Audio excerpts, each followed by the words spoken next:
I've told you what to do, ban them for life. My thing would be, fail for steroids, officially you've took steroids, you've injected needles, ban them for life. Ban them for life. No ifs or buts, you fail for performance enhancing drugs, you're banned for life. It seems to be people saying to you, and this is also towards Eddie Hearn as well, that it seems to be one rule for one and one rule for another. If anybody fails a drug test for performance enhancing drugs, they've been injecting steroids, ban them for life. I don't care who it is. I don't want to go on about Billy Joe. I just feel for him. I know the kind of person Billy Joe is. He's a good lad. He's one of the boys. And let me tell you, mate, cheating just wouldn't be in his... It's just wrong, mate. He's been given something, and it's wrong. It's wrong. And he must be furious as well. He must be furious because you're tarnishing the lad's name, and it's just not him. It's just not him. Tony should suck a dick for that. There you go. Fuck Tony Bellew then. Well, hello everybody and welcome to the 495th edition of the Boxing Asylum Nuthouse podcast. I'm your host Steve Wellings and I am joined tonight by Matty Di Giuliano and Andy Patterson. Ozzy Smith is floating about in the background as well somewhere over in Greece with some red hot opinions. It's an absolute disgrace. No doubt that will be coming soon, but we are going live on YouTube from 7:30 this Sunday. The Patreon RSS feed updates shortly after the show concludes. Hello to everyone listening through the week on SoundCloud, Apple Podcasts and Spotify. Don't forget to leave a review on the podcast player of your choice throughout the entire month of October. Nothing less than 5 stars is acceptable. And here we are for episode 495, as I mentioned there. 5 spots away from our landmark celebratory number 500. And yet, such a dark day for our beloved sport. We should be here discussing the Dead Zone pay-per-view spectacular between Conor Benn and Chris Eubank Jr., continuing a family feud that started some 30 years ago. And instead, another proverbial black eye on boxing's courageous skin. A small dribble in a cup leaks to the world, causes even more drama than anyone could have expected. And yet, dear listener, rather than shining a light on the situation, certain players sought to cover it up. They sought to hide, to subvert, in a vain attempt for a carnival show to go on. The entire business of boxing is like rotten wood, Matty. It's gently decaying, it's collapsing before our very eyes, becoming the Wild West shit show that the haters, the detractors told us it was all along. In a sport that has created monsters and mobsters in equal measure. Step aside, Frankie Carbo. Move along, Blinky Palermo. And Don King, there is a new gangster in town. That was excellent prose there, Steve. But I don't know why you guys are getting so negative. Me personally, I whether it be that Conor is having fertility issues or his boyfriend is shooting blanks, I'm just hoping that they can find a way to conceive. Let's hope so. Over to the Brentwood Pinocchio, the IVF fertility champion. I hammed it up a bit, Andy. I think it's fair to say. Matty doesn't see what the problem is. Me and you have been speaking off air about this, Andy. It's just the whole circus show. This was a fight that brought in the casuals. They were on TV. They were in the newspapers. This was no ordinary drug PED failure, Andy. Yeah, it wasn't, mate. As you say, it's captured the attention of the Joe public. I said these last week. I expected something to kind of crop up to try and ham up the pay-per-view, big it up. Had the expose of Chris Senior allegedly been in the mental care, and then obviously was it Tuesday or Wednesday morning? I forget what day it was at this point. It's just been that chaotic. It's Conor Benn's now been notified of having failed a drugs test. It's just insane, absolutely unbelievable what's been happening. I mean, it's one thing to fail a drugs test, and you're thinking, right, okay, that's it done, fights off, but no, it's just not going to happen. No, like Eddie Hearn and Callie Sutherland, those privileged maggots who are running around all raging, trying to set up a poor narrative, who's been told by the zone that they just cannot go ahead with this fight. They seem to be trying to get ahead of the game by saying that it was their position, Wasserman and Matt Royd, that they were the ones that pulled the fight. There is word going about that that's not the case. The zone had a bit of pressure to kind of apply on that. We've had soft language, as George Carlin liked to say, misdirecting people, applying pressure to the board. I know the board have got a wee bit of explaining to do, or a big bit of explaining to do actually, but I still think they've took the right action and they've stood firm with their action at least. Whether they're open to legal recourse or whatever and that, or sort of Eddie's going to challenge them legally, I dare say there's something to be had there. But we cannot, as Tony says, be having people roided up or taken to boosters for testosterone to go into a fight. This is just absolutely chaotic. Absolutely chaotic. I mean, people, I've spoken to some bodybuilders. There's bodybuilders who listen to us on this podcast. They've all said the same thing. The only reason that a healthy 25, 26-year-old man should be taking this stuff is he's coming off a cycle, and it's a cycle of anabolic steroids. And he's, the reason he's took this is so he doesn't get a bounce back and getting bitch tits. It's to boost his testosterone levels. And some female fertility drugs and cycle. That was a funny joke, Andy. Yeah. That was a funny joke. But some of these articles you're reading, you're talking like over 100% boost in testosterone. This is just absolutely chaos. And then if he's failing a drugs test, if you're looking at this guy, is he passing your eye test? Now, I made a kind of like throwaway comment on the 29th of August on Twitter. Someone actually kind of flagged it up to me when the drugs test result came in. He says, you actually called it like, basically 3 days before he got tested. He actually kind of had that kind of mini Conor McGregor look. Conor McGregor's been looking that kind of swole way as well. Big lats, big upstairs. It's just chaos, man. I just cannot believe to read that Eddie was going to push ahead with this fight. And the worst thing is to have this. If this hadn't, it's just obvious. But if this hadn't broke, this news hadn't broke, I think we could all say without doubt we would never known about it until probably definitely after the fight. But the other thing about the soft language I just want to mention before bringing the lads in, and that is especially concerning to me when you hear Eddie talking about these tests, saying, it's going to be looked at by a specialist. That's, again, misdirection. These tests are taken by specialists, and they are taken to WADA accredited laboratories, and they're tested there. This isn't taken into your corner clinic and getting tested off whoever it is, £20 a test or whatever. These £30,000 or $30,000 testing facility getting set up here. This is tested in a controlled laboratory. There's no specialist needed here. The specialists have already looked at it and they've confirmed that it's a fucking positive test. Now, if you want to go one further, Connor, get a hair sample to see how far back we are talking about here about this potential doping. But one thing I want to end up with saying here is as well, Steve, I hope if they're going to make an excuse, I hope they didn't bring his wife or his girlfriend into this, because if it's not true at all that because this is a prescription drug, if she's not taking this stuff to get pregnant or whatever, and he's been given this drug to boost his testosterone at 25, 26-year-old, which I find absolutely incredible. Where's his therapeutic use exemption? Where's his exemption order for the drug tester that says that I can take this stuff? I've got a prescription for this drug. I'm allowed to take it. They've had no excuse. They've sat on it for over, at least 2 weeks to my knowledge. Some people are saying a month. And they've still got no valid excuse for it. It's a tainted supplement. It's this. I've kissed my girlfriend when she took it this time. It's just, you cannot bring her into it if it's not hers, because it's just unfair. He needs to own up. Maybe get a bit of leniency on his ban, possibly. I think Eddie and that will see a way legally to try and get their way through us, which I suspect they will. But morally, it's just not on. And morally, that man needs to be banned. And I think, again, they need to look at a married up kind of like drug testing facility between VADA, UCAD, which needs to be looked at as well, and the board, which obviously they've got questions to answer, is that if whoever does the testing, and if they get a positive test, VADA's basically, positive test has got to be taken into account, and that fight postponed. No having they run to try and attempt to go to the High Court and have your broadcaster put pressure on you to suspend the whole thing.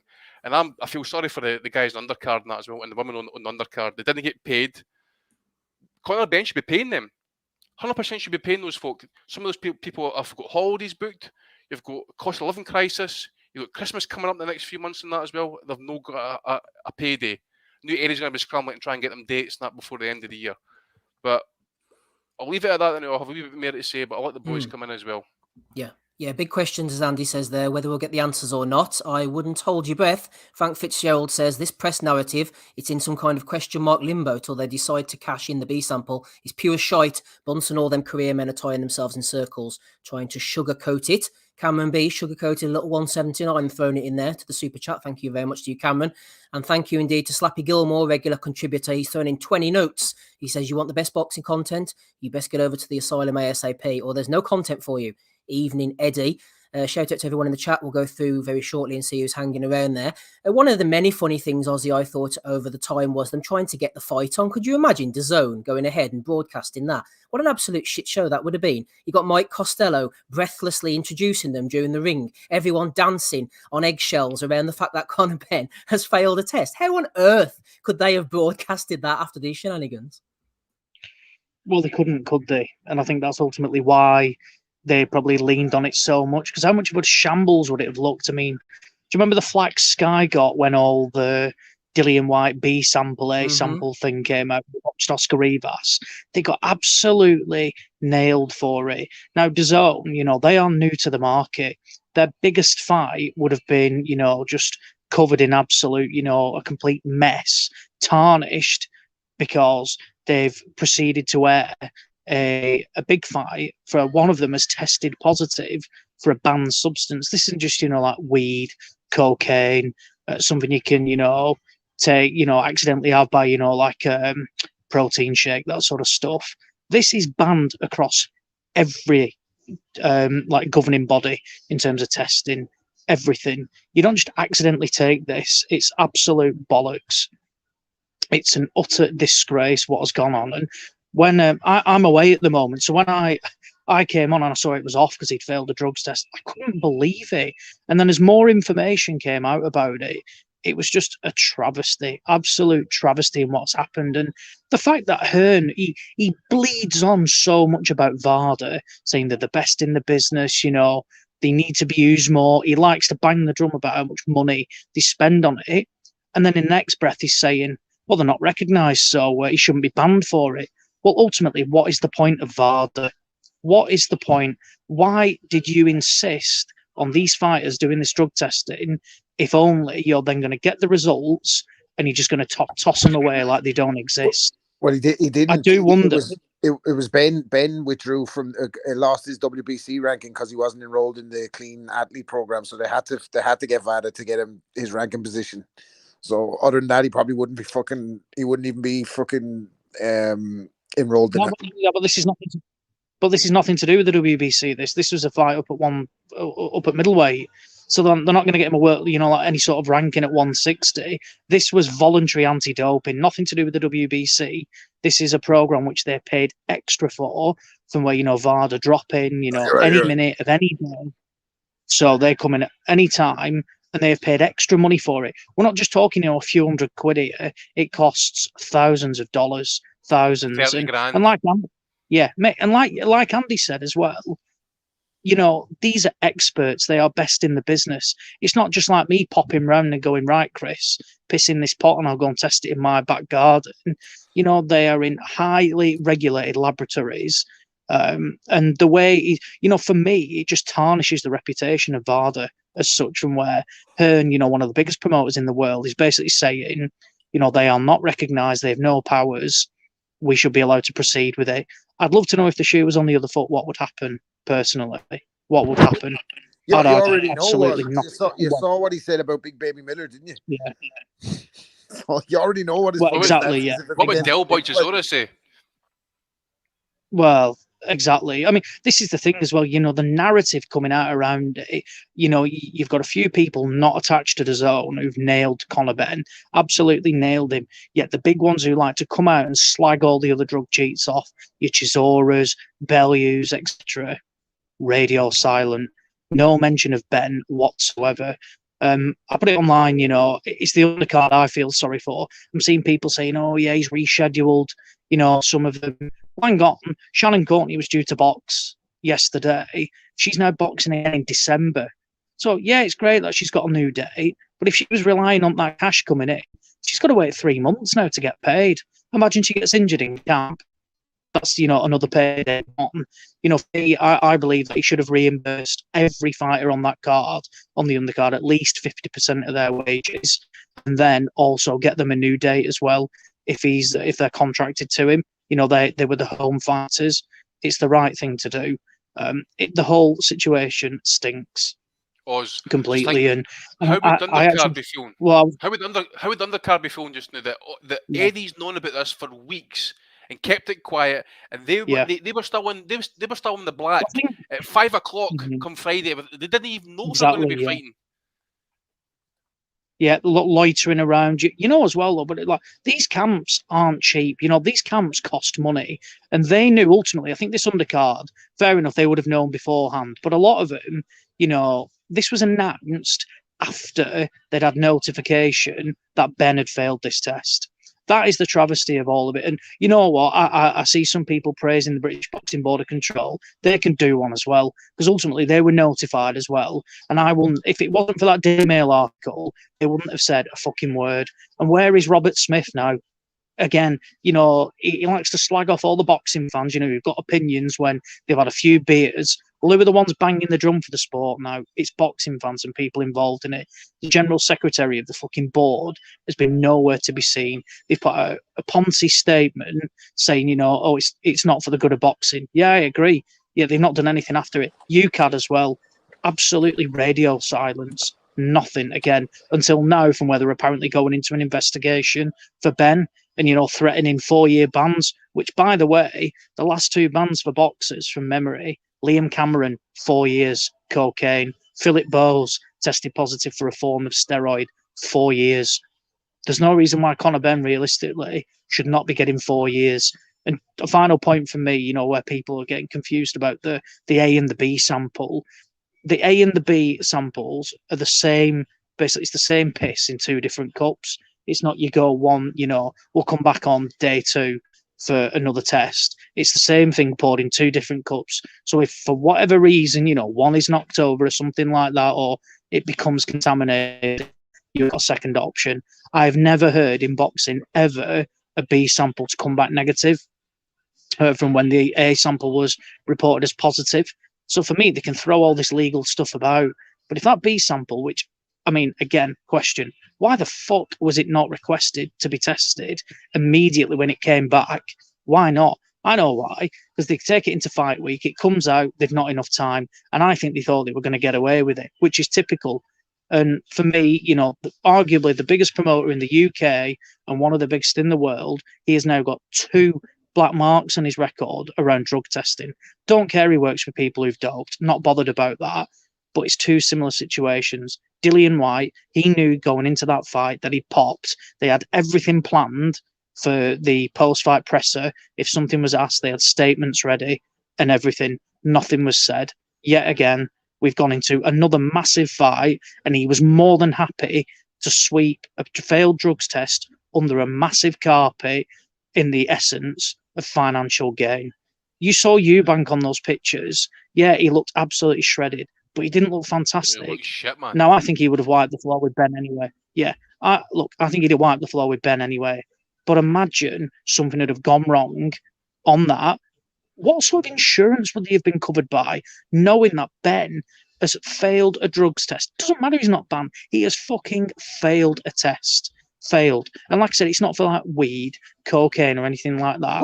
It's for a known drug from where, you only take it from ultimately coming off a cycle. You do it to lower, basically regulate your testosterone level because you've been on a cycle of really boosting it. And it makes sense, Andy uploaded, 2 pictures off a point Chris Algieri made from, I think it was the Adrian Granados fight, and 4 months later when he boxed Algieri. And there was a big difference for me in those. Not huge, but you could tell he looked bulkier. You don't just put that sort of weight, that bulk on in 4 months, ultimately when you're boxing at the same weight. And then again, where the fuck has this power come from? I remember Benn going life and death with fucking Cedric Payno. And, Payno, has got decent whiskers. But if he was punching like he was now, there is no way Payno is staying on his feet.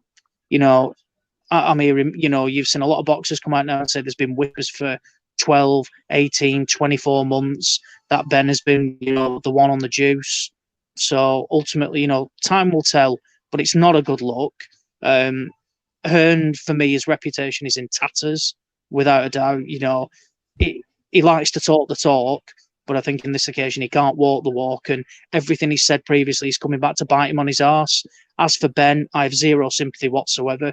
This isn't an accident. I can't wait to hear the excuse. Might top Dillian White's dog food one, really, but I can't wait to hear the excuse, because there is no way this is accidental whatsoever. I don't care if he's going down on his missus. There's no way you're getting that fucking much trace in a test. It's bollocks. He's been caught. He should come out, own it. And where you said about getting some leniency on his ban, fuck him. Because they were all happy to sweep it under a carpet. So he should be punished for it. And if he gets a 4-year ban, it's career over. Conor Benn looking at a big ban. Him and Eddie may or may not feature in the Bellew of the Week, which has been brought forward, everybody. Brought forward. Just as a sign of the times. Danny Young has thrown in a fiver. He says to cover the Wi-Fi, Steve's wife will charge. I was raging during the White Rivas fight, and that fight happened, says Danny, maybe because Rivas was a foreign fighter. It went on ahead. Ben's with us. We'll go to him shortly. Just before we do so, there's 28,436 in the chat and only 19 likes. What's going on, rapping Rob Kelly? What's going on indeed? Yeah, you need to get the likes out and the super chats tonight, because we're starting at 7:30. We're possibly finishing at 2 a.m. Woo! Rob's going here in 2 deep. hours early for him. 2 hours. No, listen, that would be the one, like, just to come on here, particularly just to stick it to Eddie. I mean, I'm not that petty. Even Ed. But listen, the boxing's in fucking the sport is in the toilet. We all know it. The sport is in the toilet. It's been run by a cartel leader for the last 15 years. If we're not talking about fucking the cartel leader, we're talking about the judges' fucking decisions, corruption. If we're not talking about that, we're talking about fights that don't get made. Bud Crawford and Errol Spencer, older than fucking Hearns and Leonard, were the second time they fought in 1989 at the moment, and there's still no fucking announcement there. And then to top it off, who do we have? The fucking leader of the pack, Edward, out defending Conor Benn. I don't want to hear all these fucking character references. We had a video fucking message from fucking Nigel Benn. His dad. His fucking dad. He's only going to come out and say he's guilty, is he? Tony Sims is out. Oh, he's a clean athlete. He's a fucking clean athlete. He's a nice kid. So fucking what? Eddie was said on the 40-minute pathetic puff piece that he did with Kugan Cassius after refusing to answer questions from the media. Who the fuck does this fella think he is? Who does he think he is? Saddam Hussein? He goes into the media and says no questions. We're not, and then he has the nerve to say in that interview with Kugan, I want some answers from the board. Well, you're not the only one that wants fucking answers, pal. I suspect there's a heap of people who are out for hotels and flights and accommodation that want answers as well about Conor Benn.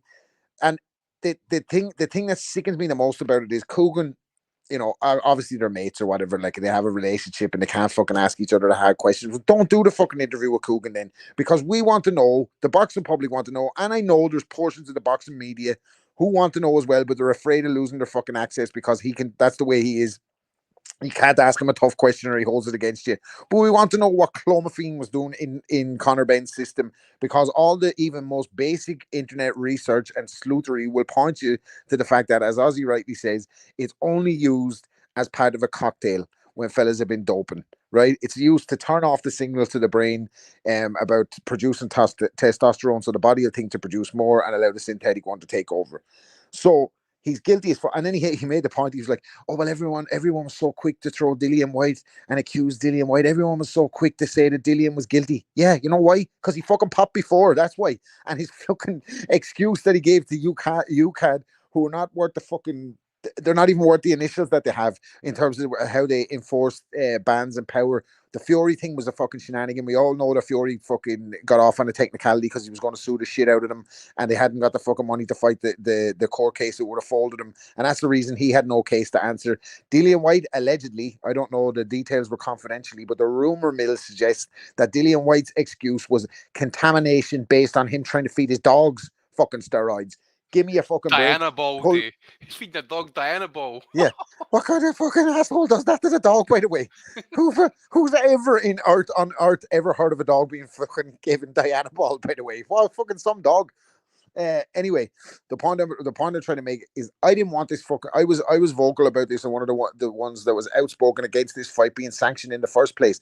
Ozzy gave a list about 2 years ago of 20 140 to 147 pounders who would have beat Conor Benn, right? And if these two fellas' names weren't Benn and Eubank, that fight wouldn't have been fucking sanctioned in the first place because it's disgusting. As Ozzy said, Eubank didn't look great on the scales. He didn't look great. He could have easily got hurt. There could have been dehydration issues. You wouldn't know what the fuck was going on.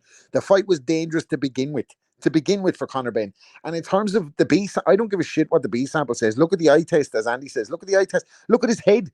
He might be 147. His head is fighting at 168. I just can't. The sport is rotten. And honestly, if Bud or Spence pop in the build up to this fighter being announced, or one of them, I could just be out. We're up to episode 500 as it is. What the fuck am I watching this fucking pantomime sport for? We've got the heavyweight champion of the world fighting Manuel Char. Like, give me a fucking break. There must be something else on the TV I can watch or take up an interest in. It's a fucking shambles, an absolute shambles. And Hearn, get a life, all those people that are bringing back those multiple clips from fucking as recently as 13 weeks ago when he's singing the praises of Ada. Hey, Rob, get a life for yourselves. I hate to break it to you, Rob, but it looks like Fury's going to be going the Chisora 3 route, fucking from everything I'm seeing. Well, that's great. He nearly killed him in the fucking Chisora 2 fight, and that was fucking... Maybe we'll get a date in the ring and put a fucking end to it altogether. Oh, fuck me, man. Rob's flying like the Ra here, by the way. We got to be honest here. Honest. You're where Andy was with Povetkin when he popped. I worry, and you're just going, fuck it. I'm sitting on my own at this rate. I don't blame him, because I was looking forward to that fight. I wasn't looking forward to this, but it just... I'm not bothered if the fight got pulled because of a drug test, but I get bothered when you get a promoter, or promoters actually, because when you bring Calla into this, who I think will take the bullets for Eddie's rage. He'll blame the board. He's another one who's doing the misdirection. Oh, it's a woman's fertility drug, but it could boost testosterone. Can't even keep eye contact with people. Shifty as fuck. Hiding behind his peaky blinders. He was happy for it to go ahead. Make no mistake. Without doubt, mate. They were all happy for it to go ahead. Why do you think they wanted it to go ahead? Because they were all due a big fucking payday. Calla Solan's an absolute joke. I mentioned him a couple of weeks ago. The guy's a cartoon character now. You look at him, he plays up to this persona of sniffing a load of beak all the time. He's got the shit fucking YouTuber card on next week. I mean, who the fucking cares? Who cares about that? Yeah, he's buzzing all over that. And then he wanted that Eubank fight to go ahead because he knew he was going to be tapping in to that multi-million-pound payday that Eubank Jr. was going to get. They all wanted it to go ahead for cash and nothing else. You're not telling me they actually cared about it. I've always said, if the shoe was on the other foot, do you think they'd have cared?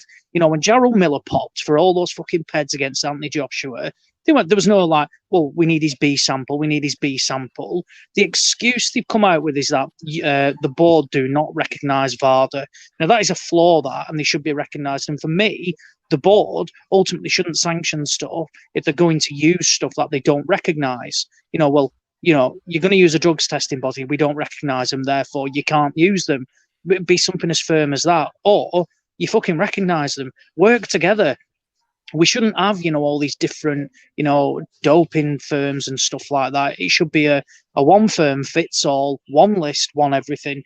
Now, I know a lot of them, might say the Billy Joe Saunders thing, but this is where it was a technicality. So Billy Joe Saunders tested and he was deemed as negative on a UCAD test because he was found not to be in competition.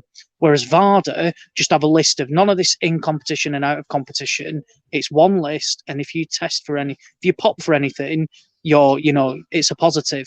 Now, Hearn was trying to use that completely different. This drug that Benn is tested for, it is on the banned list of everybody's. You find it, it's fucking all over. And the way they're just trying to sweep it under the rug is disgusting. And fucking Edward John Hearn, Pedwardo, Peddy, is a fucking disgrace. And he should be up in front of the board for this. He should be fucking punished for it. It's a joke. And, that IFL interview, I've not even watched it. I've just looked at the comments. I was going to watch it before coming on this thinking, right, let's see what he says, get any latest information.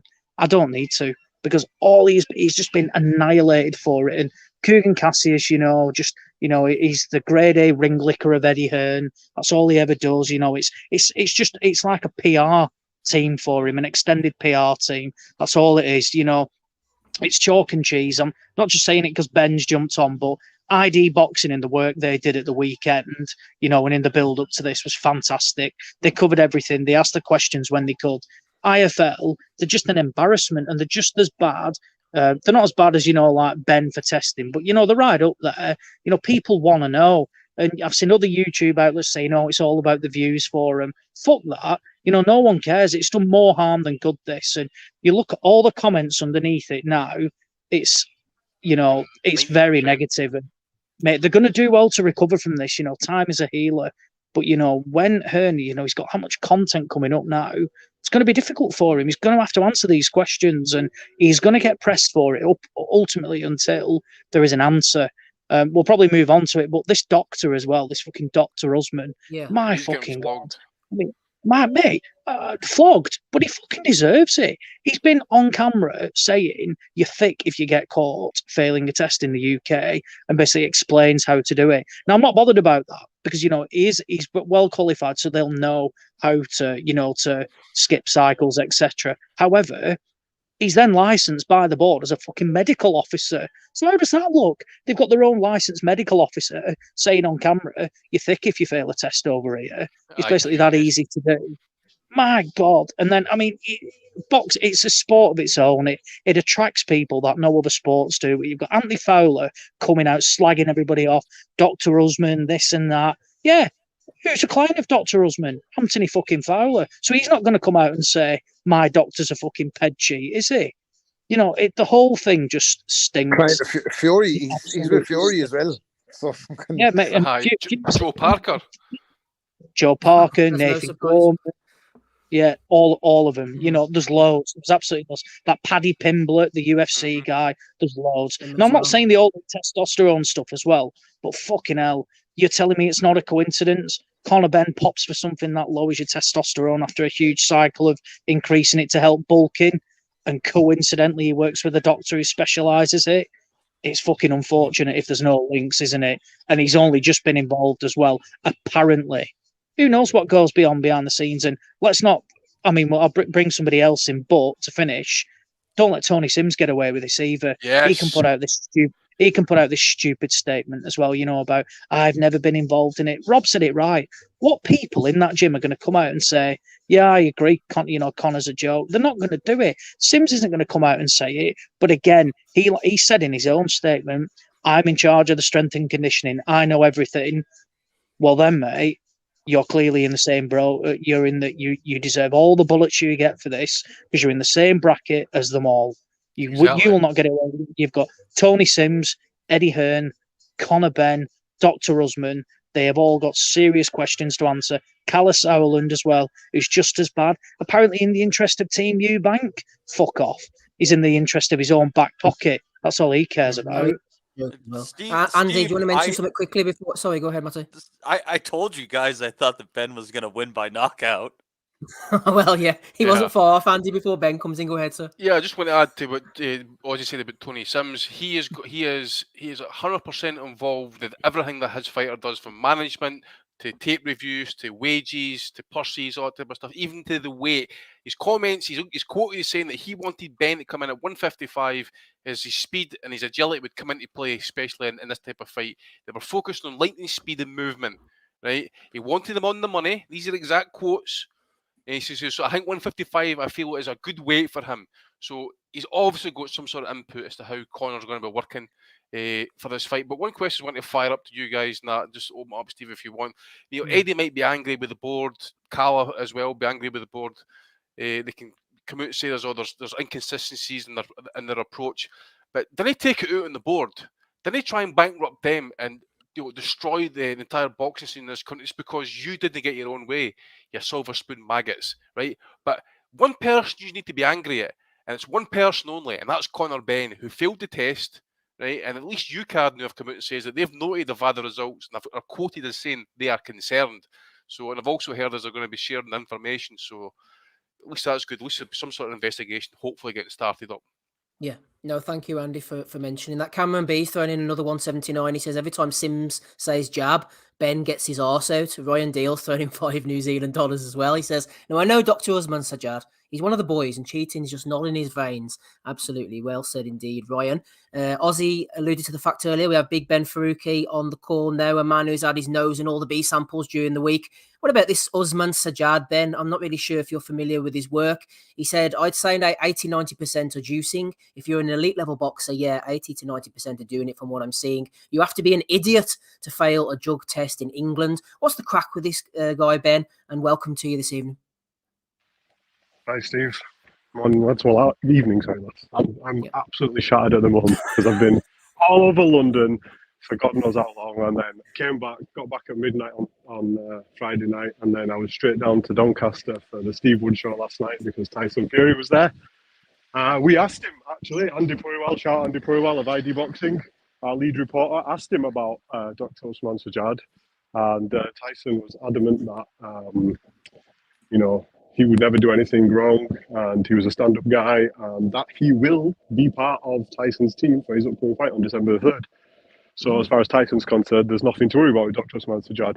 Now, I've only met him once, and I had no idea who he was when I met him. So I was at Fury White, and he was talking to another member of the media, and we were like in the fight hotel after sort of the day's activities had finished, and everyone's just having a drink before they got to bed and whatnot. And so I met him there. And he was actually telling us how you can get like a TUE or whatever for testosterone with the British board and you kind of stuff. Like he was saying how you can lower someone's testosterone to then Ben, sorry, a TUE is a therapeutic use exemption, is that right? Well, yeah, I believe so, yeah. So like, and if it's not a TUE, he was basically saying how you can get permission to use it. Like if you had some severe condition, you could get permission to use something that's normally banned or whatever. He was saying that's how you get permission to use it, and so yeah, he sort of, that's what I remember from the conversation. Now, obviously, we've seen all these videos of him coming out explaining things. Now, he struck me, and again, I don't know this person personally. I've met him that one time and one time only. A lot of people say he's a really nice guy.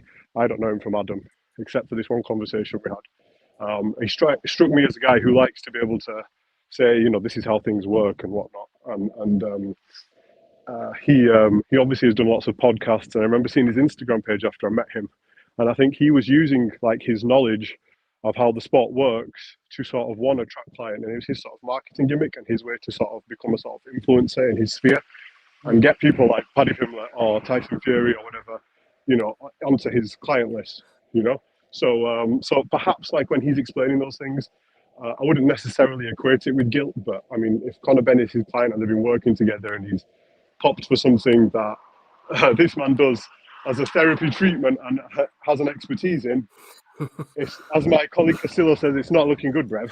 It's not looking good. It's a red flag. So it's it's not a good situation. But that's about all I know about Dr. Usman Sajjad. Anything else to add in from the week, Ben? What else have you been picking up? You know what? Like I said, my brain's fried. This week was crazy, and I've covered hundreds of fight weeks, and I would say this is probably the strangest one I've ever seen. I can't remember anything like it, and I don't think anyone else could. Rob Tebbett, our amazing leader at ID Boxing, was saying it's the biggest story in boxing in the past 20 years. In British boxing, and I'm inclined to believe that. I can't think of any story that comes close to it in terms of its the broad spread across society and how it affects the sport and stuff. I personally feel heartbroken, and you guys were saying there, like Rob was saying, I'm done, like with the sport in a way, like.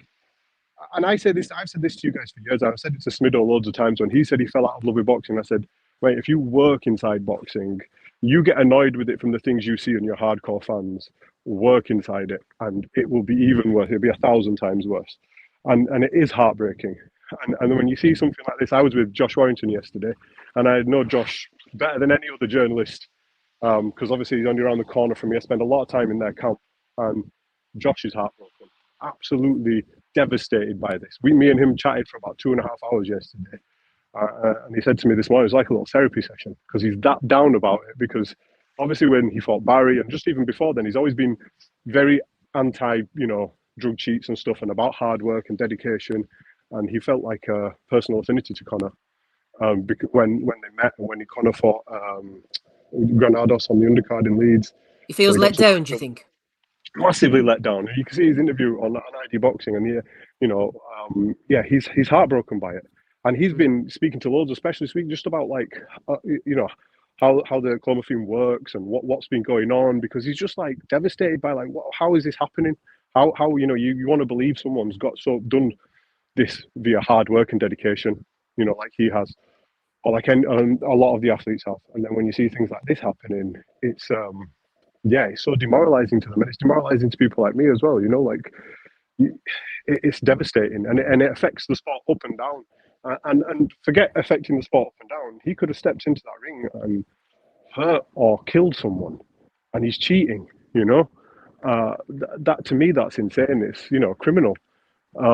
So when we talk about bans, I think there's a light enough sentence for things like this.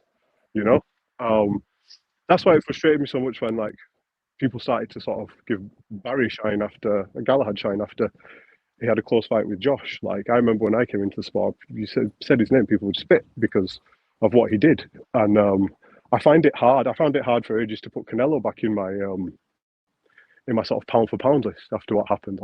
As amazing a fighter as he is, I find it hard to justify those things. But then obviously the question comes on about forgiveness and has someone changed their ways and those sorts of things.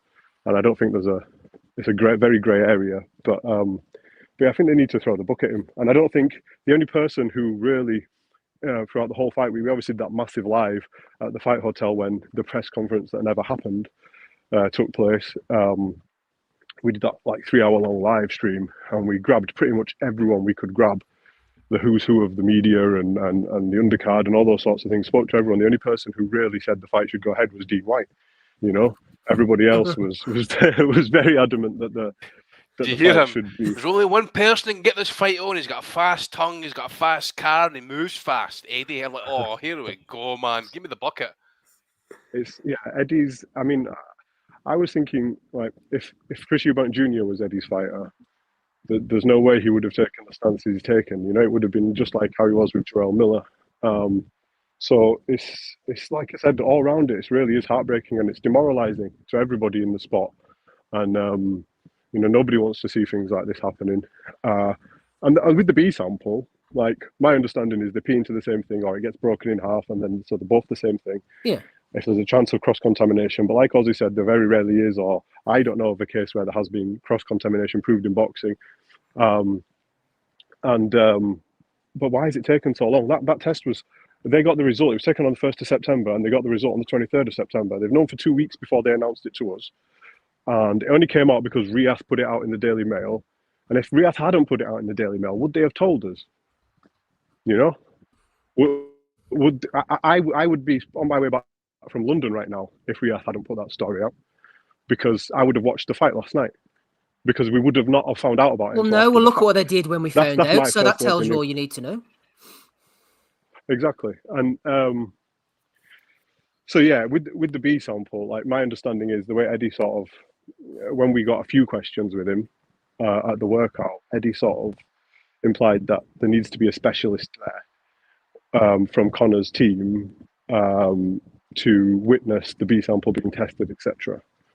Now, I don't know why it takes that long for them to arrange a specialist to be present, especially when there's so many millions at stake and a fight of this nature is at stake. Surely, if that was the sort of key to getting the B sample and proving Conor's innocence, you would do that in an instant if you thought you were innocent, So I don't know why it's taken so long. Who's the specialist? Because the specialists are these accredited laboratories, Well, from what I understand, that specialist, that's a very loose term from what I understood. That could refer to someone from his legal team or someone, so it could be any number of things, When it says specialist, I wouldn't necessarily sort of associate that with a medical specialist. It could be a medical specialist. It could be a medical specialist and one of their top lawyers, to make sure everything is done in accordance with the law and protecting Conor's interests and whatnot, because obviously that's going to be of critical importance to Conor and his team at this point.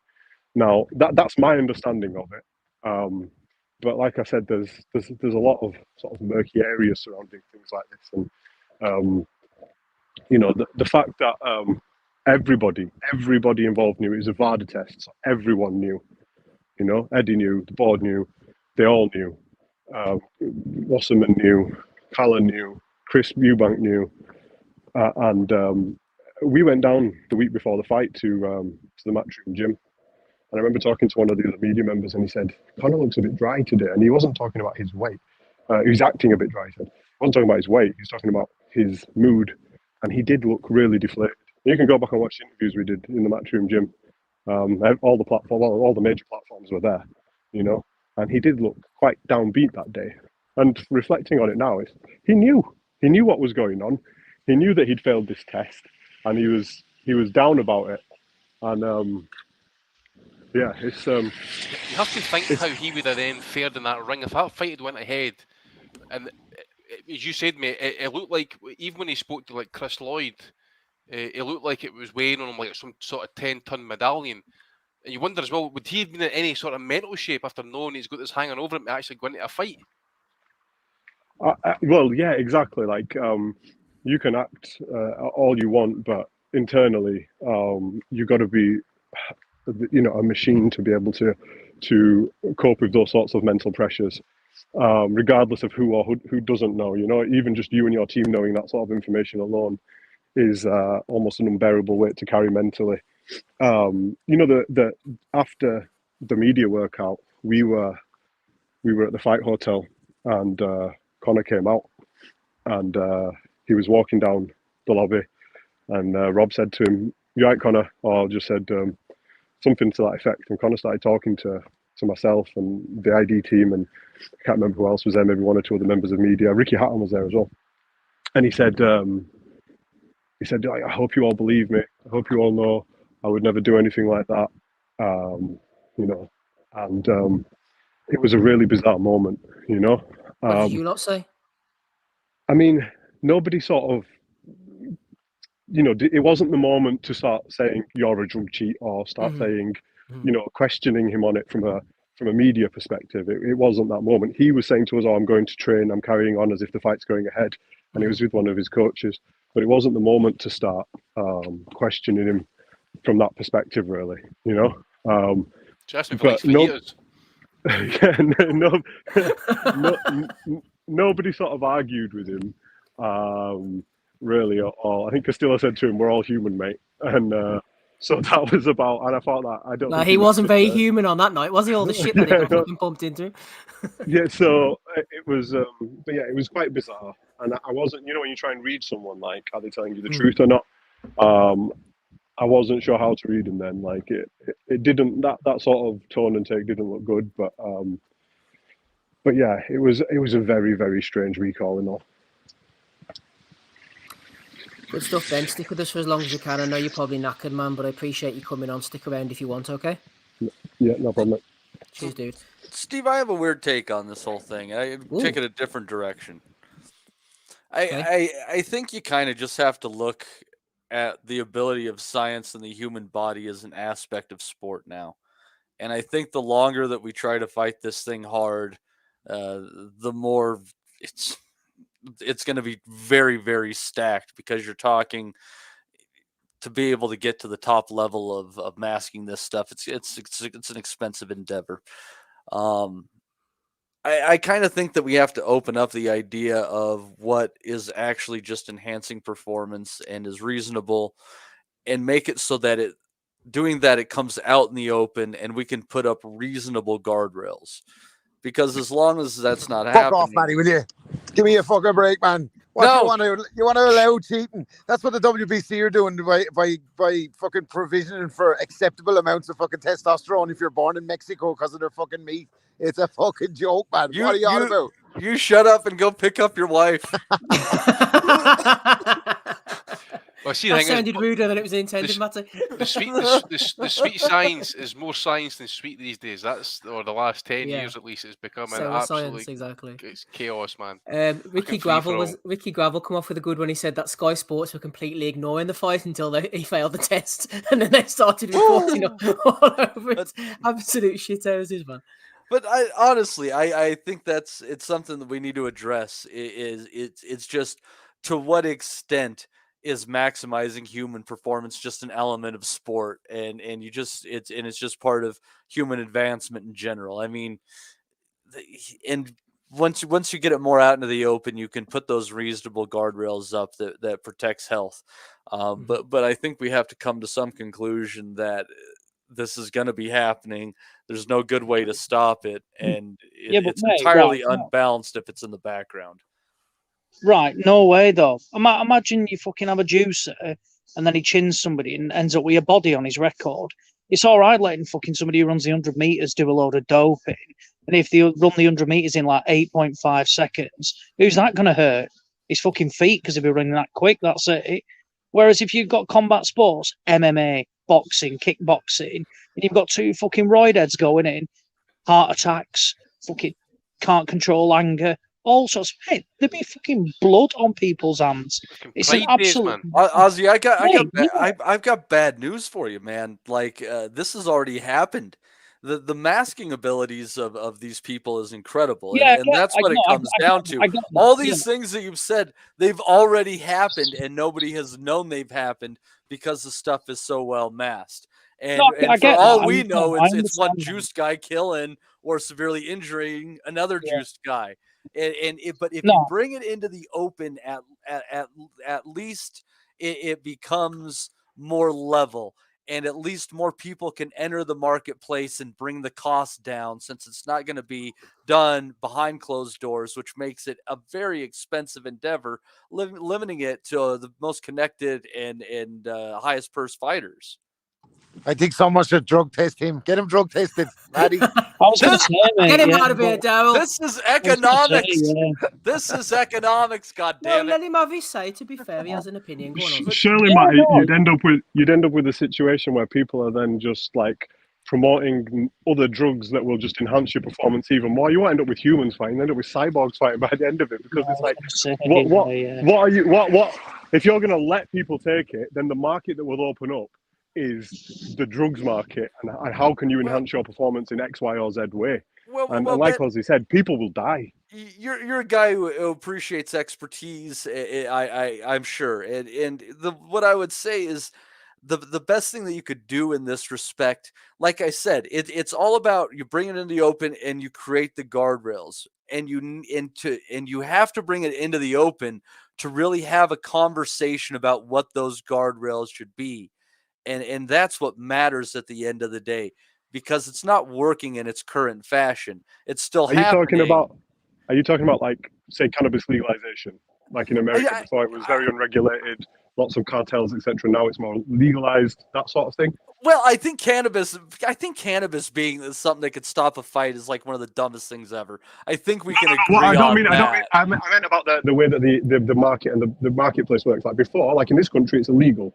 Very few people have a medical prescription for it in this country, but it's illegal. So all you get is criminals growing it or people growing it for their personal use. And so it's all done behind closed doors. If you open up the market, you know who's running the market, you know who's putting what out there. I was saying, is that what you're sort of saying we should do with this? Yes. Yeah, absolutely. Absolutely. You needed to. It's going to end up like the Pride Days, Matty. You're going to end up like roid heads actually be able to pick people up off the canvas. We already have. And boom them. You know what I'm saying? I mean, we need to separate two separate sports. One for cheaters and one for the clean. I can't even remember if you ever got popped or anything like that, but a person can't look at Yuriorkis Gamboa and think, yeah, that guy was never on fucking performance-enhancing drugs. Look at the dude. Like, give me a fucking break. He was at that anti-aging clinic in Florida. Clearly he was on some sort of kind of gear. So I'm saying it's always the guys that can afford it, the top 1%.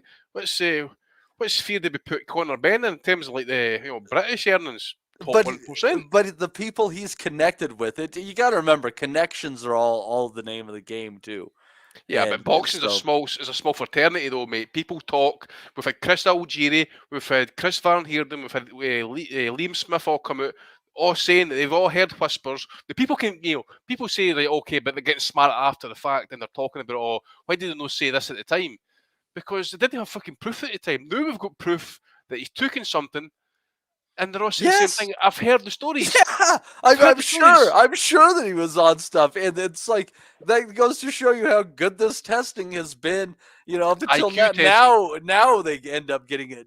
Now they end up popping him. It's just, I'm telling you, it's far more random than people want to think. And I go back to this, and I mentioned this on some post with somebody the other day, but you go back and thinking, God damn. Tom Brady sure looked good in that 2020 to 2021 season. And then you go back and you think, there sure are a lot of those clinics that we know about that are in Florida. They sure weren't testing people during COVID. Rich people were still probably kind of doing what they wanted. Matty, can I ask you a question? It's Who Jesus the fuck Christ. is Tom Brady? I keep hearing this name all the time. Who is this person? He's the quarterback. He used to be for the Patriots. Nice for the Buccaneers. He's won a shit ton of fucking Super Bowls. What, is that like basketball or something? That's football, sir. Or American football. Let me clarify. American football. I thought it was just some lad down the road. For me, Tom Brady sounds like I could bump into him in the shop. Sorry, Oz wants to speak up just because he's offended that you're making all people on that side of the pond look foolish. I'm just asking a genuine question. Well, I can do that every week anyway, regardless. Don't worry about it. I've got a point from what Ben said about Warrington feels like hard done by and upset by it. Well, he should pull out of his fight on Eddie Hearn's card then, because why should he, if he feels that strong about it, why would you then go and box on a promoter's card that was happily willing to sweep drug tests under a carpet just for a fight to go ahead for financial gain? If you feel that about it, don't fight. Leave him. Walk away. If you feel that mentally strong about it, walk away. I understand that. It's his it's his future though, isn't it? At the same time, and it's a very difficult decision to make. I get what you're saying though, but the other thing to know is that keep AJ out of the equation. You don't feel that strong about it then, Ben. Simple as, if you feel that strong about it, no matter what money talks, you walk away from it. So it's all right to say. If you look at it from a business perspective, Oz, who would have done any different? Would Frank have done any different? Would Ben Shalom have done any different? No one can say because they haven't been put in those positions.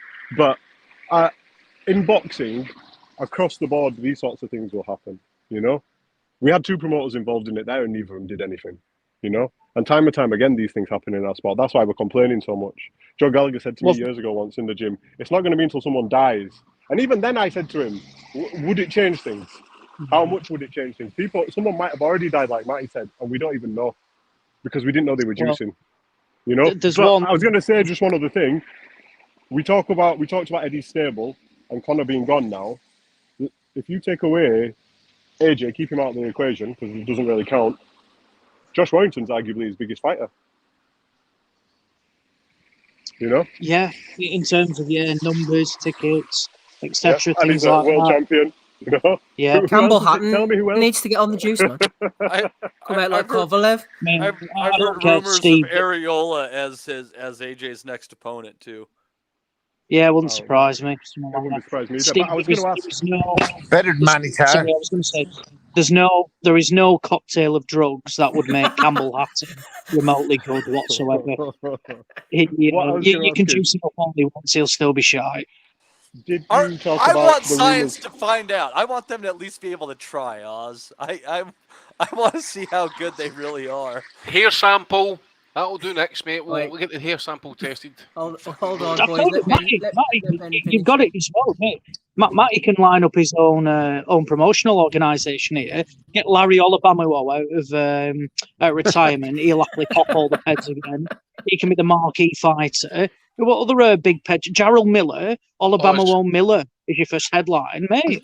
I listened to Larry Tyson Fury. Oz, but they start figuring out some of this anti-aging stuff. I'm going to get Ike on the stuff, man. I'm going to bring back Isaiah Bucci. I don't care how old he is. I'm bringing him back.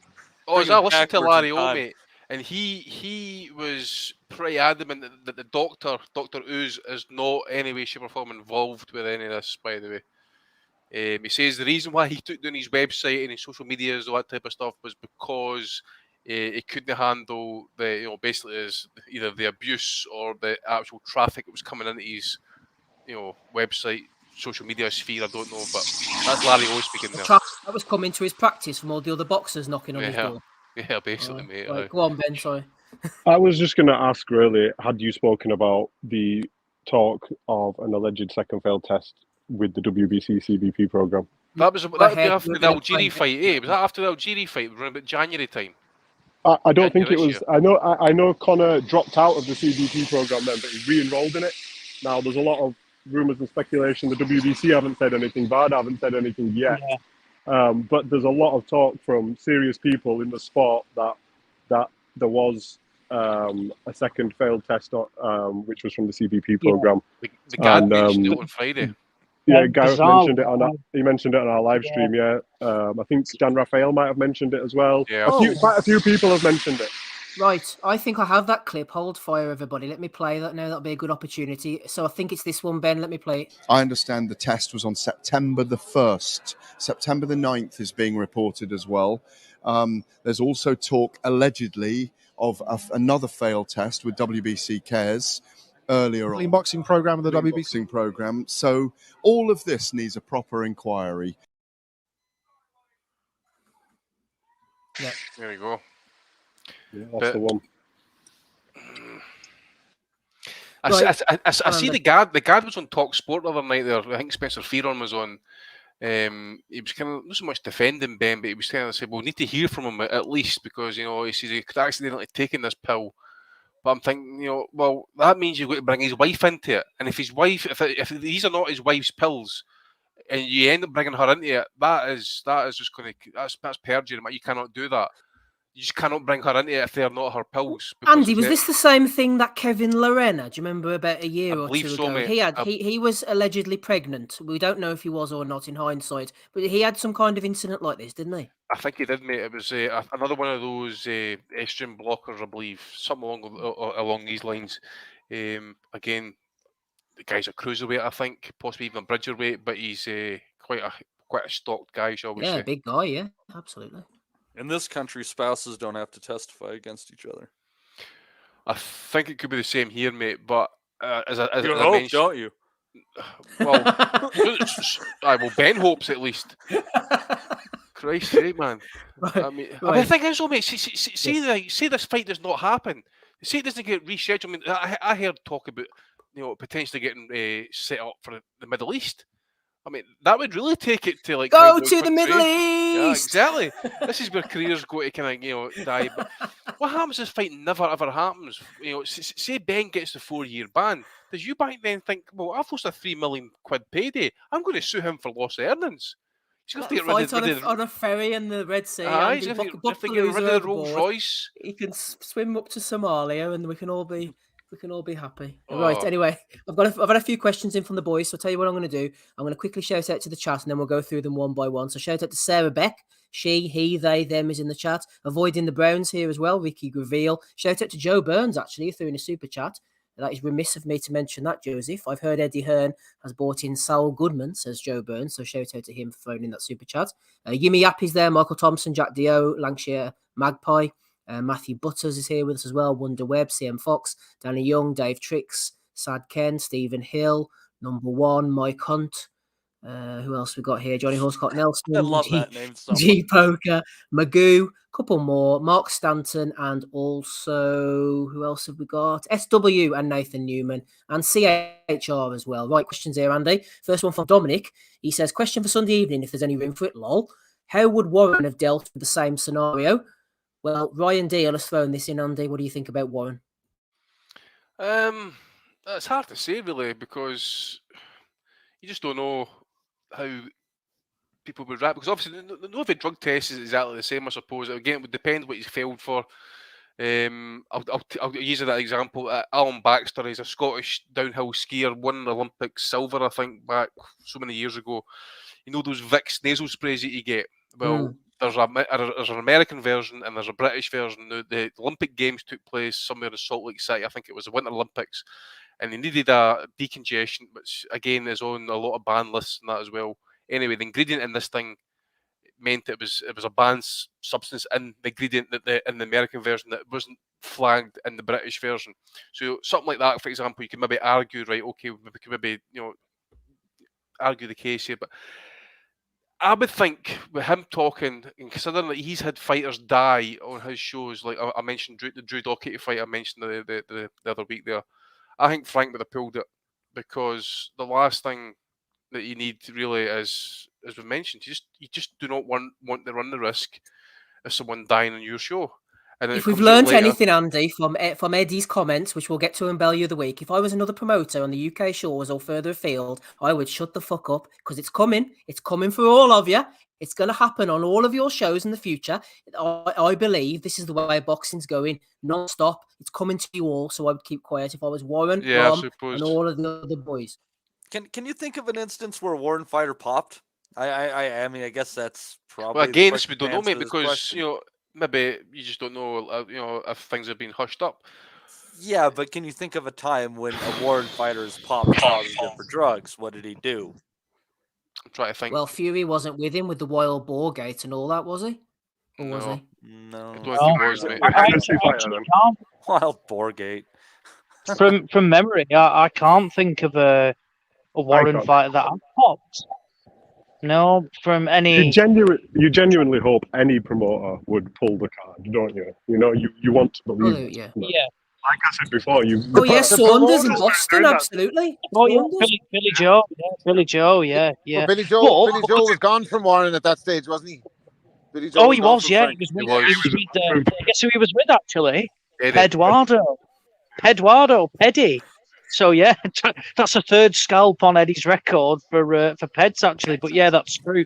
But in the instance of Saunders, I will say that for UCAD, he was never banned because it was deemed as out of competition. It was a VADA test that picked him up, and they ultimately banned him for. And this is the bizarre thing: is that in that instance, Hearn, was happy for that to proceed. Yep, no problem, because I think was it the Massachusetts board or something like recognised VADA.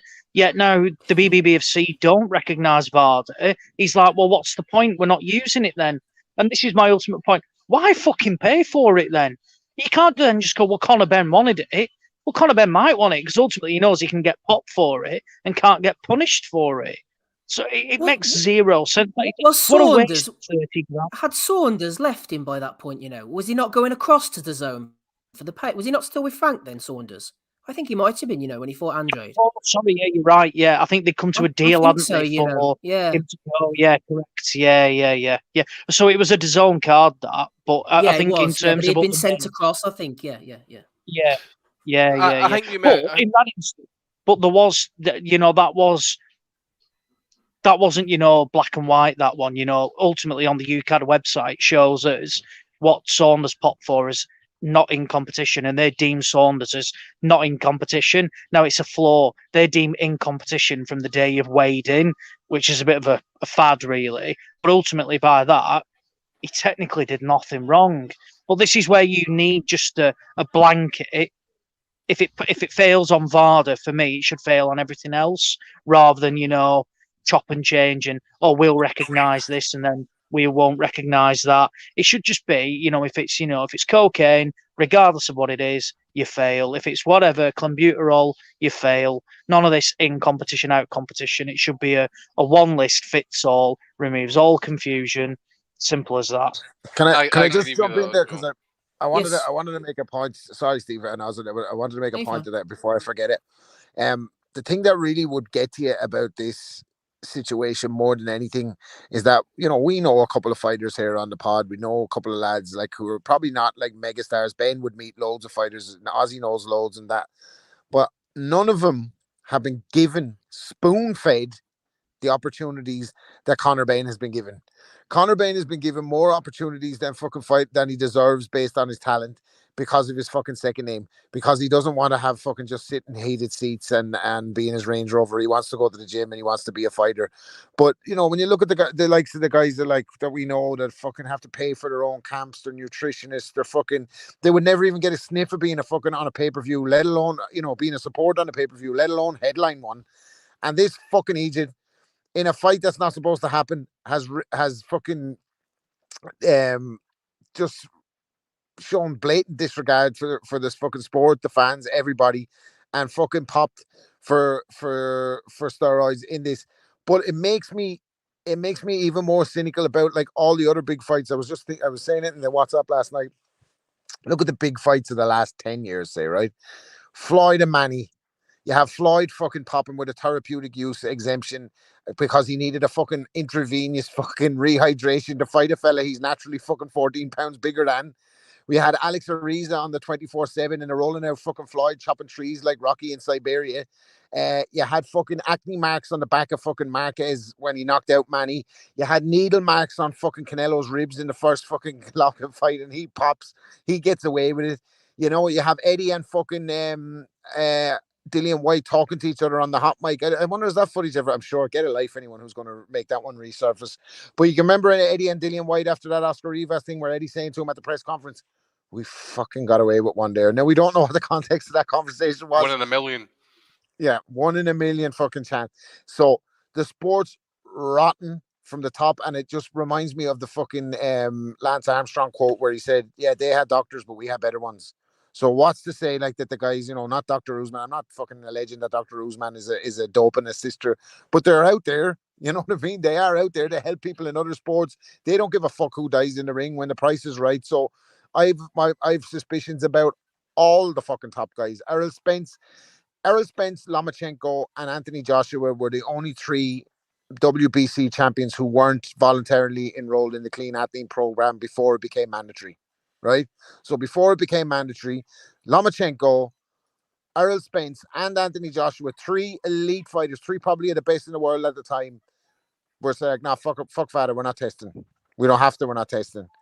So WBC, the one fucking good thing that they have actually done over the last fucking 10 to 15 years, they came up with this program, and even though it's not enforced as stringently as a traditional testing cycle with VADA, it's still something like. But the fact that they weren't fucking enrolled in it says a lot to me. Like other ones, I'm suspicious about too. Usyk, I'm not going to lie and say fucking. I thought Usyk was on the gear for the second AJ fight. He thought he looked fucking incredibly huge for a guy. A massive difference in the space of the year. He hasn't fought in a year.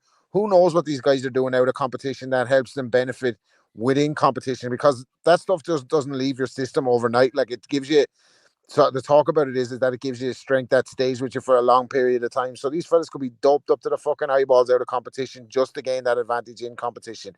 Ryan Garcia is another one I have extreme doubts about. I wouldn't be one bit surprised if he pops down the line. You know, he has these convenient mental health breaks, and I don't want, again, you know, if you're genuine mental health issues, I feel for you, I feel bad for you, but I think he's the type of character that takes advantage of that kind of thing. He's out of competition for a while. Have you seen him? Have you fucking seen him?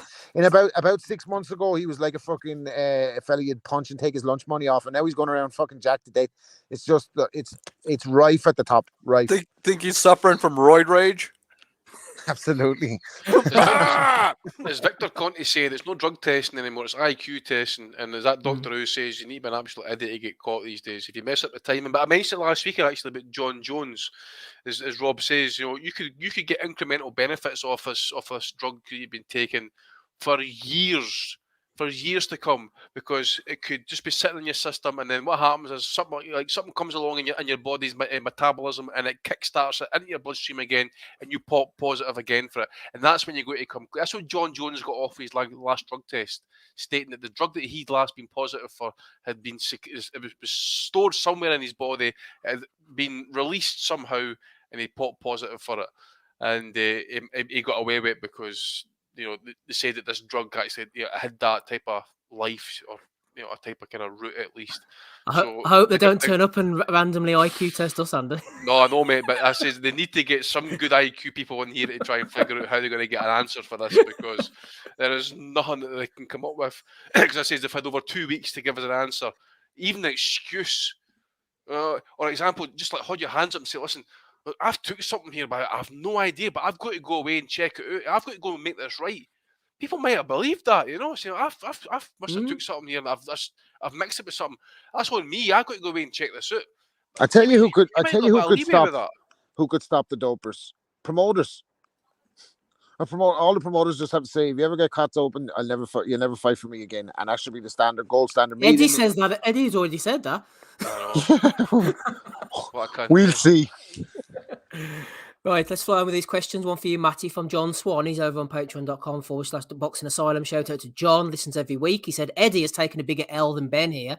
Ben may claim his sample has been tampered with or that he unknowingly ingested something given to him by a nutritionist, but Eddie has no defence for how he has behaved. Even casuals and general public have seen the snake laid bare, Matty. Serpent.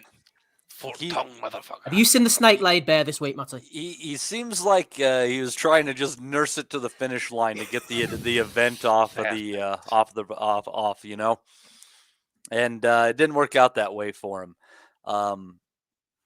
Who posted that link in the chat? Andy, was that you that posted that link in the chat? Yeah, Mm-hmm. And it was from the Daily Mail recently, and they said that that on 30% of Eddie's cards, somebody on it pops for PDs. Yep, you mentioned the Billy Joe Saunders situation, like we just talked about there. They mentioned Povetkin, Yildirim, Canelo, Dillian White, mate, Jarrell Miller was actually on one of Eddie's shows as well. There seems to be a theme here, and that theme is either that Eddie is alone in getting his fighters jacked, or that Eddie is the worst promoter at hiding the fact that his fighters are getting jacked. Payday. Exactly. Right. One for you, Roberto, from Hatton. He says, question for the pod, Steve. Everyone is focusing on Benn's career being ruined, but where does Eubank go from here? This was a big fight for him in the limelight, but what next, Rob? What do you reckon, Rob? What's next for Eubank? I bet he's in the car with his wife. I reckon Eubank's career is only going to go up from here. Like he's come out of this like the star, hasn't he? Really, and he's probably handled it pretty well. Yeah, he's just handled the situation. Fantastic. You know, he's taken advantage of every opportunity that's been there to sort of utilize it on socials. I will say though, I did pick up on a potential flaw when he spoke to Chris Lloyd. He made it out to sound that he was only finding out about the drug situation that day, because he actually says, "Well, I'm only hearing this as we speak." Yeah, I so believe that. He knew about it 2 weeks before. So why is he kind of saying that? That's just the one thing I wanted to pick up on, that he kind of let himself do with that one. You've no longer, mate. Well, that's the thing, you know. Do you know what though? It said Team Eubank. Now Team Eubank is Wasserman. So I'm not saying it, but there's every chance fucking Calla is thinking about his own pockets. Now, look, it's incredibly unlikely that. And I think Conor Benn tried to say that they had a conversation as well, and Eubank just came out and went, "No, don't know what you're on about. He's not rang me." And I'm like, is he just trying to mop up like Ben just trying to damage limitations and he's coming out worse? But I agree with Ben, actually. Eubank now will be bigger than ever. He was like the villain going into this fight, and everybody was bumming over Conor Benn, saying, "Oh yeah, he's doing this, he's doing that." But now, Eubank has performed admirably throughout the whole thing. Even weighed in and then made the basically, like I said, I'd make the weight and still did that. And look at the response online; it's fantastic. Yeah, that was clever. You know what? Very good, very switched on. If I was him, I would look to capitalise on it, try and get out, get out before the end of the year, get on Sky, get a big fight, or not even a big fight, just a name. He certainly needs some time off. Yeah, I don't think that's going to happen, to be honest. I don't think I think it'd be a great fight. I can't see that happening by December, personally.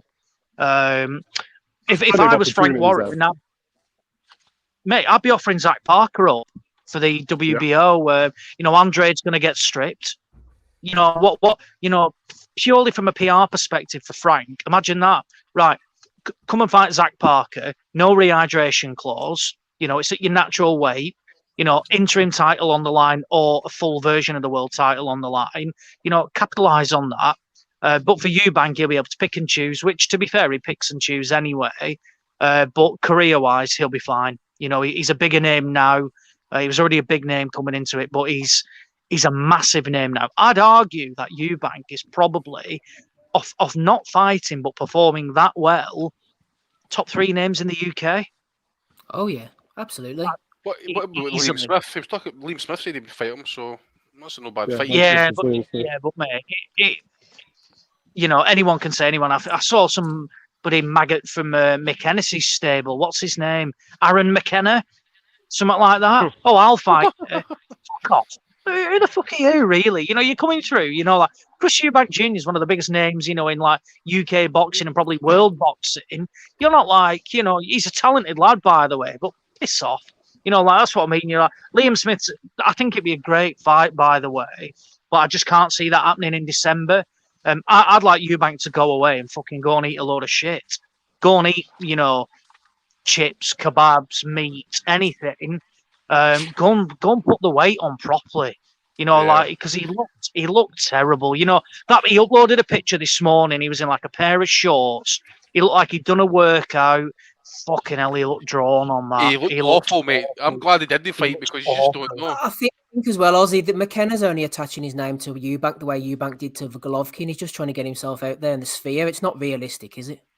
He's just not very good at attaching his name properly, is he? He's trying to market himself. He's just not very good at it. Yeah, that's all he's doing. Is that him with the green sleeve tattoo? No, that's oh god, who's that? Chalmers or something, isn't it? You call him? I tell you what, sorry, by the way, I've mentioned it on Twitter before, but that super chat we've got there where Hearn uses the doping tool against his fighters. By the way, he insisted that Jean Pascal enrolled in VADA testing to fight Joshua Buatsi. And, you know, the paperwork was there. It was proven by Lou DiBella and Jean Pascal that he did that, but Eddie wasn't satisfied with it. So he pulled Buatsi from the fight. No, it's not happening. But then in the same breath, he's happy to write VADA off for a fight to go ahead between Benn and Eubank. No, this is what I mean. It's like he just does stuff to suit his narrative, and this is where ultimately, you know, like you wanna please everybody and do every interview and speak all the time. It's going to bite you on the backside, and he just looks a complete wanker from it. He'll do it from a sense of I want to protect my fighter, but then when he he is a wanker. Yeah, he is completely. But then when it goes against his fighter, it's like no, we've got this technicality. The guy doesn't care, you know, he gives it the big one, you know. Do you remember when he slated Canelo, by the way, about failing drugs tests and he's branding him a cheating? Yeah, he's a cheater. Yeah, mate, he's hanging out the back doors of Canelo to promote him every other week. So he's like, you know, all he cares about is that fucking pound note. That's all he's bothered about and nothing else. And I say, you know, from a reputational perspective, if you know, like basically, if you were to survey, you know, 100, 200 people now, Matchroom's reputation, I reckon it's down in the dumps now. I think they've got a long, long way to rebuild that reputation because it's all right being slated by, you know, like the hardcores, you know, like us lot on this podcast and other people, but I have never seen so many casuals come out and slay Eddie like they have done. Usually, you know, I've had tweets to me saying, I'm an Eddie Hearn man. He's my favourite promoter, which makes me feel sick just reading that. But then still go, actually, he's bang out of order on this and he's got a long way to go. You know, it's massive. It's absolutely massive and handled appallingly. But would you expect anything else, really? And like I said, it ultimately comes down to cash. And Eddie kept referring to that a long time. It's a big payday. It's a big payday. Not for the fact that one of the fucking fighters has broken rules. He has tested positive for a banned substance. But when 3 million quid's on the line, ultimately, Eduardo, Peddy, didn't give a toss. You know what I think is quite interesting is like when you consider this and you look at the business aspect of things, like Eddie has to answer to a lot of different things here. He has to answer to DAZN. He has to answer to his fighter, who's also his product. So he has to protect the interests of those. Then there's sponsors. Then there's his own company, Matchroom, and they wanted to float Matchroom. So it's like, you know, there's so many variables there, and there's so many different forces that are weighing down upon him. When you've got someone like Eddie, who is an out-and-out salesman, and arguably does it better than the vast majority in terms of like getting out there and constantly giving interviews and constantly, you know, promoting his product. And I'm not saying that's necessarily the best idea because you never see Al Heyman, and he's very, very fucking good at doing it. Arguably the best if you consider what he's achieved as well. Frank doesn't do as many interviews, he does them, but he doesn't do as many as Eddie. But that's what ultimately ends up biting Eddie in the arse a lot of the time, is the fact that he said so many things. And, you know, obviously promoters being promoters contradict themselves. But when you consider all those business pressures that are weighing down upon him, there's so many things there. And a lot of the things we attribute with being Eddie's fault sometimes he's obviously his fault for actually saying those things, but he's getting pressured by either your broadcaster, his own company, his product, his client, sponsors, all those different things. And I always wonder in situations like this, where did the end decision come? I obviously had people say, does DAZN made the decision to pull it?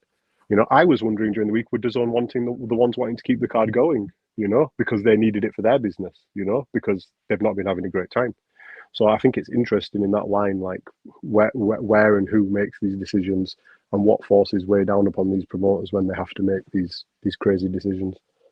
Yeah, DAZN would have been desperate for it to go on. They're desperate for a pay-per-view, especially with the Joshua thing, but it would have been absolutely unprecedented, I think. The Dr. FNG threw in $7.99 Australian dollars, as Ozzy alluded to. Don't forget that Hearn uses doping as a tool against his fighters' opponents. Absolutely. Yes. Big Baby Miller, Tepper and Pascal. On that subject, Andy, from Matt, I think this is Matt Kemp threw this in. He said, what are your preferred sanctions for fighters who have failed a drug test? Do you support a permanent ban or something like a 2-year, 1-year ban? You've mentioned it before. I'll just throw in quickly. The disparity between these bans and the bans for people using recreational as well. That's never sat right with me. No, it never sits right with me, mate. If you're doing recreational drugs, cocaine, weed, whatever it is, mate, that's like, I don't believe you get any benefit out of that as an athlete. So why is guys, was it Liam Cameron, I think his name was, who got a 4-year ban? Yeah. That's just nonsense. Yet you've got other people. With Dillian White, he served a 2-year ban, positive again, yet he got off it.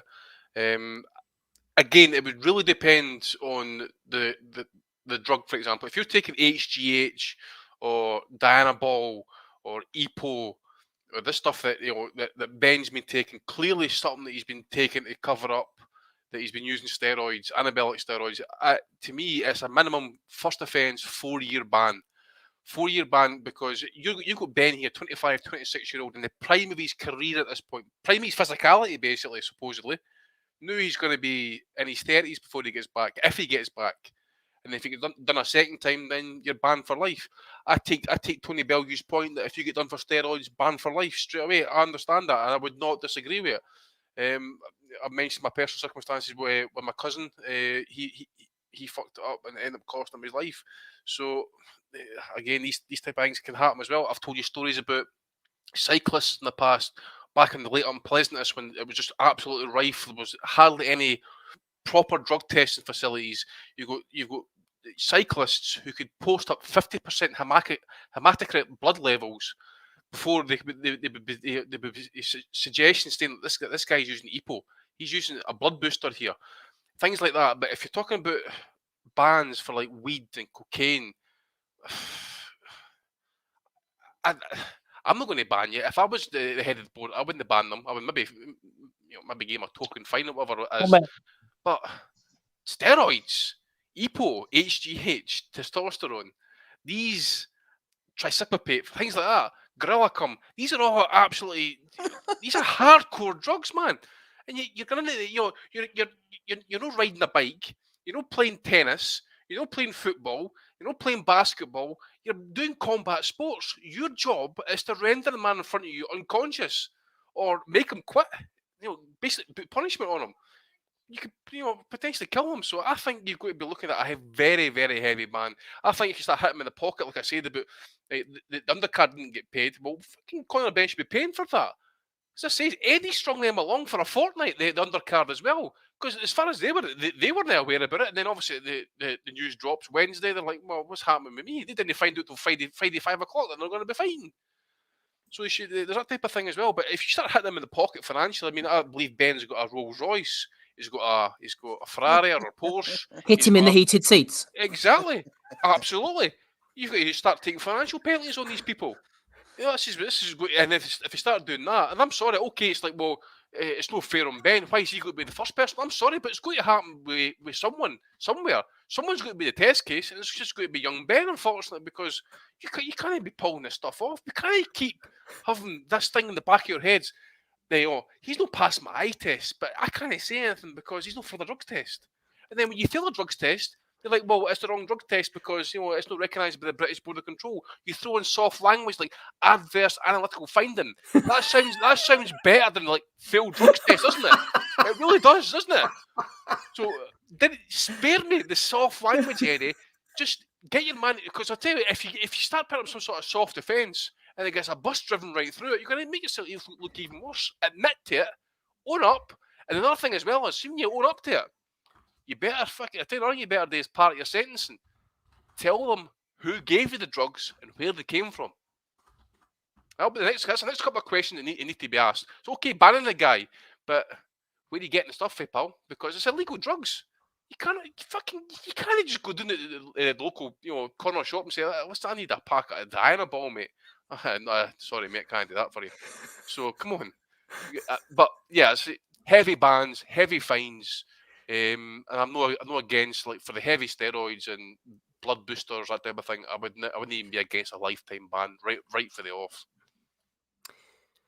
Right, final couple then, boys, and then we'll move on to the Bellew of the Week. Matty, here's one for you. This is from Damo. Oh, gosh, I better read it out for you. Damo says, Your Royal Highnesses, one discussion point from my side. A lot of commentary has justifiably been made about the shithousery of the promoters in regard to this positive pregnancy test. And praise be, long may it continue. That said, my discussion point is in regards to some of your favourite and regular Bellew of the Week candidate boxing pundits. All I've heard from most of them is preaching shock, dismay, and quote-unquote anger and righteousness about the fight not happening after Miss Benn returned adverse findings, with some of them having the fucking audacity to drop the names of Watson, McClellan and Blackwell to try and further legitimise their opinion. To the best of my casual knowledge, none of these tragic events were ever officially attributed to boxers failing drug tests. He continues, Matty, yet these are the same turgid turds who, before all of this sex hormone shenanigans, were all sat there beaming and waxing lyrical about this incredible legacy fight, ignoring the concerns a lot of us in the Nutters group had about allowing this fight to continue in the first place, in regards to weight class differences, rehydration clauses, etc., etc. So Damo continues at the end here, Matty. This for me is also shithousery of the highest order, and I'd appreciate some of the esteemed panel's thoughts on this, starting with you, Matthew. What was the question exactly there, Steve? Fuck off, I ain't reading that again. You just took a drink to kind of get that parched mouth wet. I hear that. I guess basically he's saying that nobody stepped in and was saying anything who is at a position where people would listen to him, and then when shit hit the fan, everybody had an opinion. Yes. It's kind of weird because, like, a lot of people are paid to, promote fights and stuff like that. Like, your job with a network is to, basically try to make them as much money as you can, make yourself an entertaining personality while promoting their product.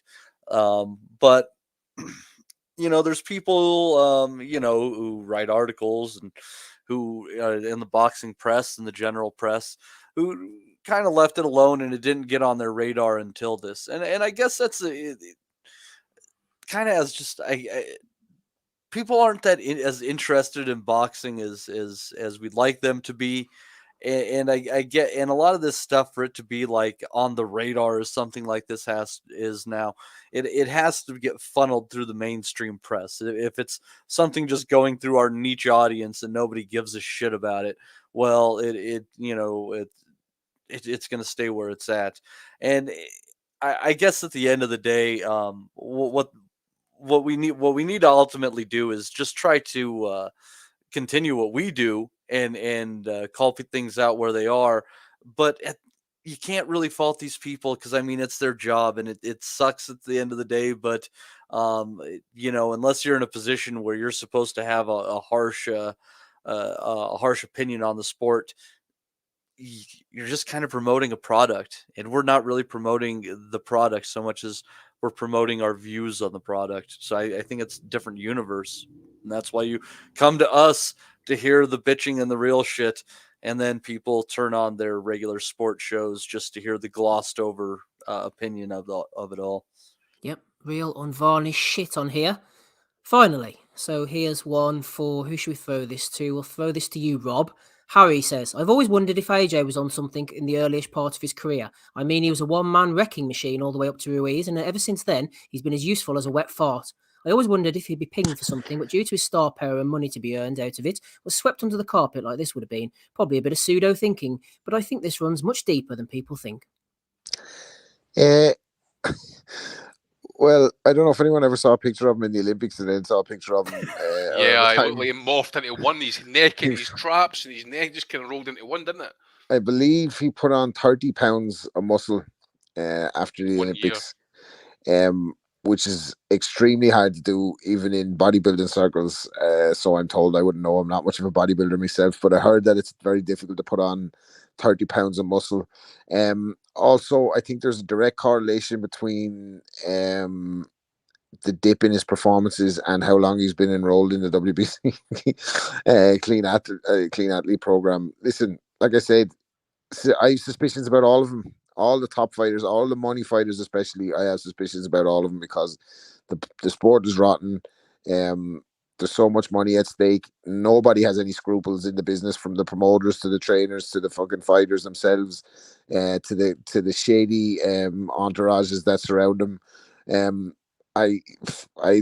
We made our suspicions clear about AJ 5 years ago on the pod. So yeah, I totally wouldn't be beyond the realms of possibility that for me that he was on something, but I think they're all on something. I don't think there's any of them. If you think that like the Big Baby Miller are making up the numbers in the heavyweight division, I think you're a bit naive, that way. God, I tell you, Steve, if you just replace boxing with men in there, that would sound like the rant of a heterosexual woman going lesbian. Well, whatever you're into, Matty, you know what I mean? I bet Conor Benn wishes he was a lesbian right now. He'd have a good excuse for taking that pill. Well, he's taking fucking women's fertility drugs, so maybe there's never trust a man who fucking has a fake beard implanted and then shaves it off. That's what I exactly. That's what I said. Old Constance Ben.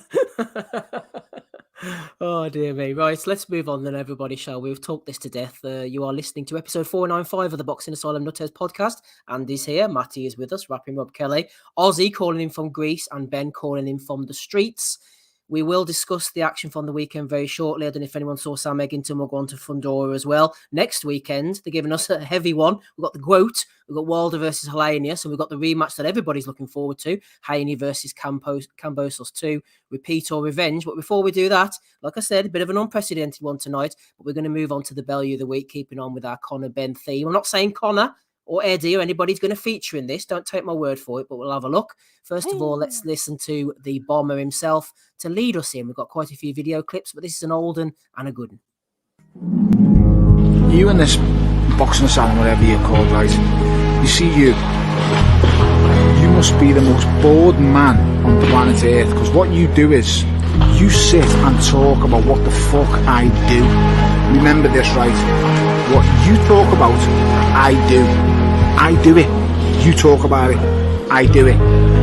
So that gives me the right to say whatever I want about what I do. It doesn't give you the right because you don't do it. Now, if you show me a video of you doing it and doing it at the level I do it at, then maybe you can have a say. But remember this, I fight, you watch. It's that simple. That's all it's about. I fight, you watch. No one gives a shit about what you say or what you do, but they give a shit about me because I fight. I don't watch. Simple as that. Your podcast isn't worth a carrot. I don't give a shit what you say, what you do. If you've got something to say to me, I'm not hard to find. I'm usually on the front row at boxing events. Come and say hello, or come and say to me what you'd say to me on your daft podcast. But remember this, I get more views with a fart than what you get with a 2-hour podcast.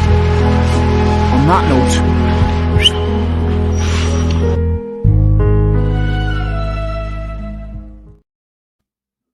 2-hour podcast, get with the times, Tony.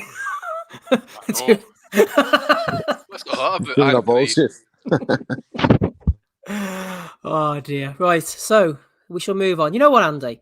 Poor Conor Benn. He's been getting a rough time, I think, of it this weekend. Has nobody thought of the chance that poor Conor could be innocent, and all these haters, all these bitter bastards are going in on him, saying that he should be banned for life? But like this guy, for example. Worse than a cheat in sport. You cheated, and there's nothing worse than a cheat in sport. You cheated, and there's nothing worse than a cheat in sport. You cheated, and all right, leave him alone, for fuck's sake, Andy. I think it's rough myself now. Has he been hard done by? No, absolutely not. Mate, that B sample should have been tested weeks ago. Then we'd have an answer here. That hair needs to be tested as well, if he can grow it back in. That is, if he's got the testosterone levels. That head, it. the Buzz That Lightyear head, sample. That head is massive, mate. Mate, that picture, is that doctored, that, or is that actually him? That's actually him, mate. Fucking hell. Look at the size of his neck. Fuck me. I'm sorry. That has to have been doctored, surely. It's like you've had a fucking football pump and blown his head up and his neck. It's fucking huge. Fuck me. Like, no wonder. No, that's what I mean. You know that. Look, all this bollocks, you can't bulk and stuff like that, and you can do it naturally, absolutely. But not in the timescale he has to be looking like that. Fuck me. It just reeks of it, doesn't it? You look at it now and go, you see him on this advert, this before and after, and they claim that they've just done like a 30-day fucking eating chicken, rice and veg, and then they end up like this fucking, like this slobby, chippy-titted lad to this fucking ripped guy. It's like that, and saying, yeah, he's not taking anything. Fuck me, look at him. It's madness as well, mate, because you've got Halloween coming up shortly. You know what happens at Halloween? You've got all those black lights. Conor Benn walks in a fucking party of mine is going to glow green, isn't it? That's got to be Photoshop. The guy who done Klitschko's neck must have done that, Ozzy. He looks like Jason Momoa's illegitimate son, and he's really, really pissed off that his dad wasn't part of his life. Oh my gosh. Here he is. As Buzz Lightyear, as Buzz would say on the right there, it says, "I don't see any intelligent life form anywhere on this podcast." There's no sign of intelligent life here. Oh, brilliant. There he is, Eddie. Do you not feel sorry for him? Not every day is sunshine and rainbows. Ricky Graville dominating the. He's been hard done by, eh? Oh, he has actually. He's lost a few. Well, I imagine he's lost a few quid. Probably something like 6 zeros on the end of that. So evening, Ed. Oh, we wondered where he was, and then he came out of the woodwork. Big Tony, I don't trust many, but the ones I do trust are people who make good decisions, and most importantly, honest ones. What the fuck is that supposed to mean? See, I'm gonna put my cards out here. I think Tony. When I read that, I thought Tony was having a go at Eddie, but also defending him at the same time. I think, although we need to hear him get asked the questions, I think Bellew is fuming with Benn. I think he would call for I think he's been calling for a complete ban. Just hasn't mentioned his name as such. But he came out. They not come out and actually say that Eddie cancelled the show. Mm-hmm. Maybe he did, but there was pressure involved there as well. So I don't think Eddie gets too much credit, because you need to remember Anthony. He was pushing ahead for 2 days trying to get that fight on, and then he was told to pull it. So he gets no credit for me. Absolutely zero. Well, and people can call me a hater all they want, but it's fucking true. Mm-hmm. I'd love to know the reason. What was the final straw? Because I saw something this morning where the lawyers of, representing, basically Matchroom Wasserman felt that they'd be able to get an injunction for the fight to go ahead. I'd love to know what the final straw was. Was it DAZN? Was it Eddie just thinking reputationally it just won't work? I'd love to know the reason. I think it was going to take too long to get anything legally done. It wouldn't have happened until Monday, so they couldn't get it done in time. Plus, UCAD were saying that they were concerned at the results being returned. So I'd imagine maybe UCAD, or maybe because remember after the fight got called off, who turned up at Chris Eubank's hotel room? UCAD. Oh, so UCAD. That is just fucking. That's just insult to injury, that, isn't it? We'll call a fight off for one fighter B testing positive, and then we'll rock up and test fighter A. By the way, do you see the colour of his piss? It was that fucking apple juice. Just shows how dehydrated he was, doesn't it? He was at that point, mate. He was at that point when he made his interview on the Friday. On the Thursday, he was just getting ready to dry out. You could see it in his face. So that would have been him drying out on the Friday, because obviously he clearly made a point of view to try and make the weight, didn't he? and put it on Yeah, social media yeah. just to prove that he could do it. That's a cop-out, but that shit from Bellew on the screen. You know, you can all come up and say, oh, I'd rather be led by lions into battle than sheep. And, all, you know, that's just, what does it even mean? That's just a load of shit rather than making a proper statement, Andy. That's all that is. Yeah, I didn't really understand it, mate. I mean, obviously, I was expecting Tony to come out and call for Benn to be basically banned immediately after we heard about it and that, but obviously the family came first, so... yeah. You know, I'll be looking forward to it. If Benn does get a ban, what Anthony will say. I really will.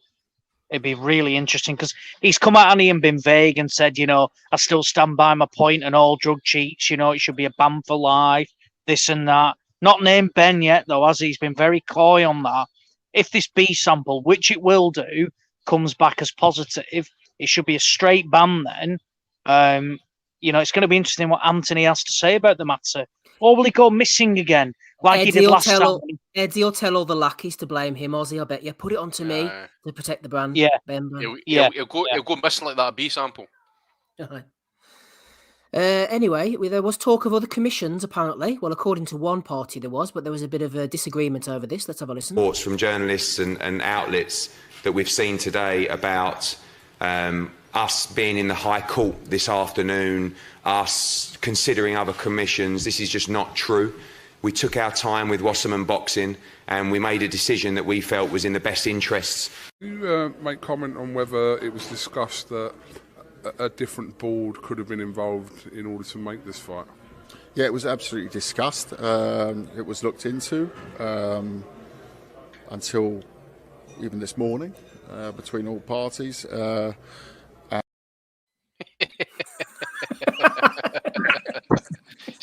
See what I noticed about Callie, by the way, is Eddie seems to be putting Callie up on offer by saying Callie will talk about the failed drug and what the drug was, that type of thing, and then when it came to that press conference, he turned to Calla, and then for Calla to then have a fucking go at the board.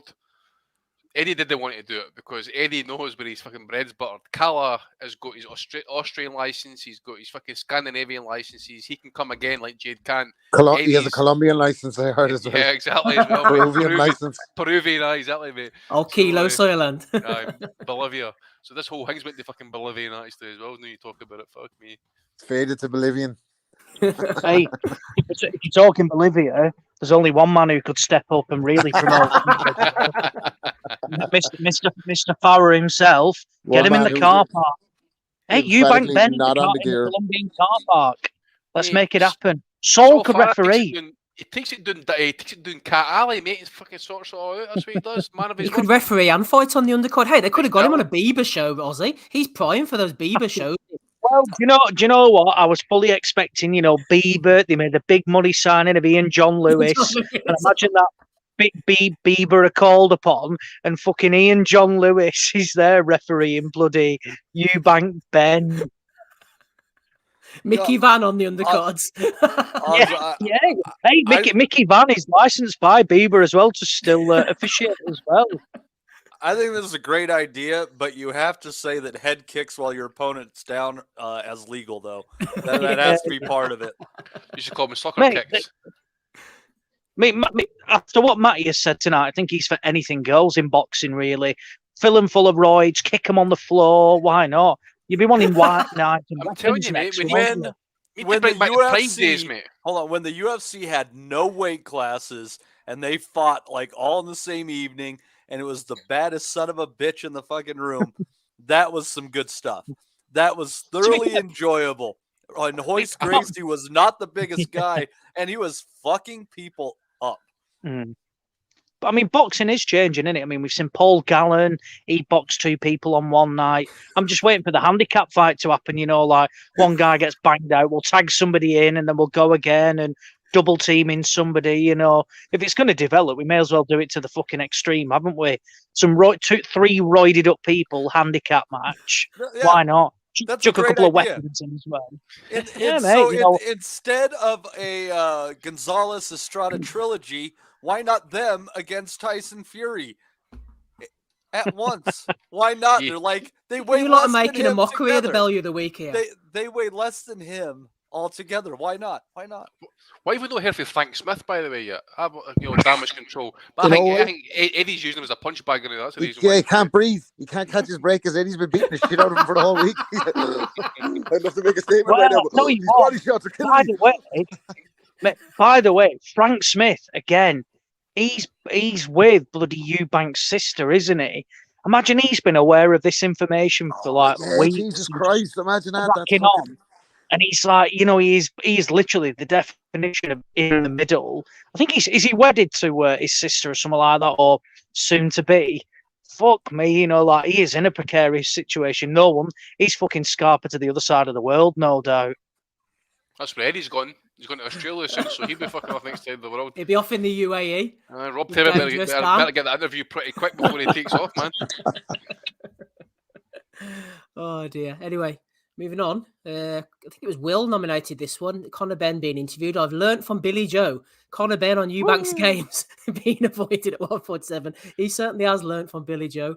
Well done indeed. This is it's a non-Conor Benn and Eddie Hearn one. I tell you what, Andy, they laughed at us when Ryan Deal created the royalty belt. Yeah, I know. And the WBC, we tagged them in, so I think we've inspired the Elizabethan belt.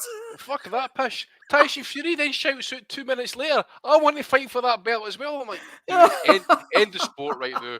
I mean, I think he'll do it. I'm surprised they didn't put on a ped belt for this fight on Saturday actually as well, Lizzie has a belt, Lizzie has a belt. Well, no anymore, she's not. Shameless bastards, man. Oh dear. What have we got here? Spaceman. Oh, it's Phil Mitchell. No, it's not actually. It's Ronnie Davis. Fury versus AJ to collapse. Tony Bellew doesn't hold back. Tony's not looking too well. Oh, mate. The news hit him hard, but I wish him well, It looks like Patrick Stewart after chemo. Oh, fucking hell. His ears are bigger than that, though, Oh, dear. What are we on to next? Let's have a look. Just one more question on the conversation with Chris Eubank. Did you reach out to him this morning? How was that conversation? He fully believes. He believes in me. And, it's not who I am, it's not what I'm about. I'm a professional athlete, and, he was understanding. You had a phone call from Conor Benn this morning. What can you tell us about the conversation you had together? There was no phone call. Have you spoke to Conor? No, we haven't spoken. So that's incorrect information. Conor said he spoke to you on the phone this morning? Yeah. No phone call. We haven't spoken since this has been announced, and it's a shame. Look at Chris Lloyd raging. He'd written up a load of questions based on that phone call. Anthony Crowley was after bringing in Peter Hyatt to do some statement analysis on that.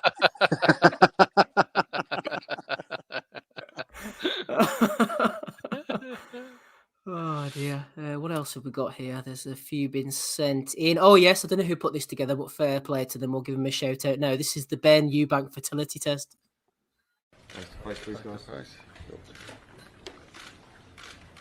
I've heard you tested positive for some female fertility gear. Yeah, I did, but I didn't mean it, did I? The wife must have accidentally put it in my protein shake. Really? Yeah. My girlfriend leaves her tampons out. They don't accidentally end up my arse. Oh. Anyway, bring it on. I'll see you Saturday, big boy. 60%, baby. 160%, baby. Get that test first. You should get some elocution lessons to drop that voice a bit. Someone sent me that. I don't know who created it. That is top class. By the way, it still doesn't excuse what the fuck was that jacket Eubank was wearing. He was literally a glorified suit. He was a glorified suitcase on stage, wasn't he, with all those pockets? Someone posted a link up that cost about $2,500 or something like that. $2,500. Oh yeah, mate. Yeah. Absolute fortune. It's top back, and yeah, you've got him bloody, like I said, just awful jacket, appalling, absolutely appalling. Like I say, a glorified suitcase. Ohio Davis has come out from underneath the bus. He's crawled out. He tweeted out, "Hi Tony Bellew, how are you? You were so quick to tweet when it was to throw me under the bus years ago. Can I get your opinion on recent incidents of today? Or are you scared the zone might fire your ass if you talk? Me personally, I believe Conor is innocent until proven guilty. That's good stuff from Ohio. That I think Bellew would have been. He is raging, but he would have been fucking absolutely incensed if his son had broke this story by the weekend. That Oh, exactly. He would have done. he'd have been fucking fuming. Ryan Deal again. Ryan, nobody's safe with Ryan about, is he, man? Jesus Christ. That's quality. That is quality. Oh, it's similar to the other. I think it was Ring IQ getting this one. Oh, if you listen to the podcast, you'll have to go over onto YouTube and look up the Value of the Week, a special segment to have a look at these ones. Anyway, what are we on to next? We've done the fertility test. We've got, Eddie, irregular findings, Andy. He's no expert, he's Eddie, but he tries to be. Here he is explaining to us exactly what goes on through the process. Commission, how do they kind of deter? Do they deter if the first sample is positive but the second sample wasn't? To be honest with you, I don't really know. I mean, VADA report findings. They don't make sanctioning decisions. So VADA don't say, okay, you failed a test, you're banned for two years. The commission will. And obviously if he's failed a test, that's it, mate. I mean, it's very similar to the Billy Joe Saunders incident as well. You fail a test, that's it. It's not, whether you were cheating, whether you were terribly unlucky, it's fucking irrelevant. It's... Have you been told a reason, though? I know it's irrelevant. Reason for what? A reason why this has happened from Miller's team. Have you been kind of told that? A reason why they took those supplements? Or what they... Well, I don't know if that's what... I don't know. I don't know. No, I don't. It's not... it's irrelevant to me. What can I do about it? Absolutely nothing. I can't go to the commission, and we've all got a responsibility here, and I've mentioned this about, situations in America with commissions and governing bodies and testing. It's not up to me. I can't go to VADA or the commission and say, sling him out, give him a 5-year ban, or I can't go and say, it's all right, let him fight, which would be completely the wrong thing to do anyway. So there's nothing I can do other than go through all the calls we've had in the last 12 hours. And Some man. So much to unpack out of that one, isn't there, But evening, Ed. The man, the myth, the legend. A legend with his own postcode. Oh, I love this one. I love this. Chris Eubank even offered to pay the guy to get it removed, or he would pay the cost to get it removed, didn't he? It's a piss take, though, isn't it? Yeah, I wonder who got it done originally. Yeah. Oh, he's took it from somebody else, hasn't he, that fella? Blonde Bomber, she's not believing it here, Ozzy. She says, I know, but could be contaminated. It happens. Honestly, she's a fucking clown. This happens. I asked her, prove it. When? Give me an example. Did she reply? No. Because it's the good old, matchroom ring liquor will say it's happened, but then can never back it up. Stupid cow. Sometimes you're better off just keeping quiet. And in this instance, she fucking didn't. Stupid cow. This is what I mean. Are you ever going to get people coming out? It's very rare. Apart from you've had Algieri, Smith, Van Eerden come out and say, yeah, we heard this. Who else is going to come out and just go, oh yeah, Conor Benn, I've always thought he was a juicer. You're not going to get it. So this bimbo is just coming out and saying, oh yeah, I know, but it could be contaminated. This happens. No evidence of anything ever being contaminated before. And then, of course, she's promoted by Matchroom, of course. So then she's not going to come out and say, I don't believe for 1 second Conor is a drug cheat.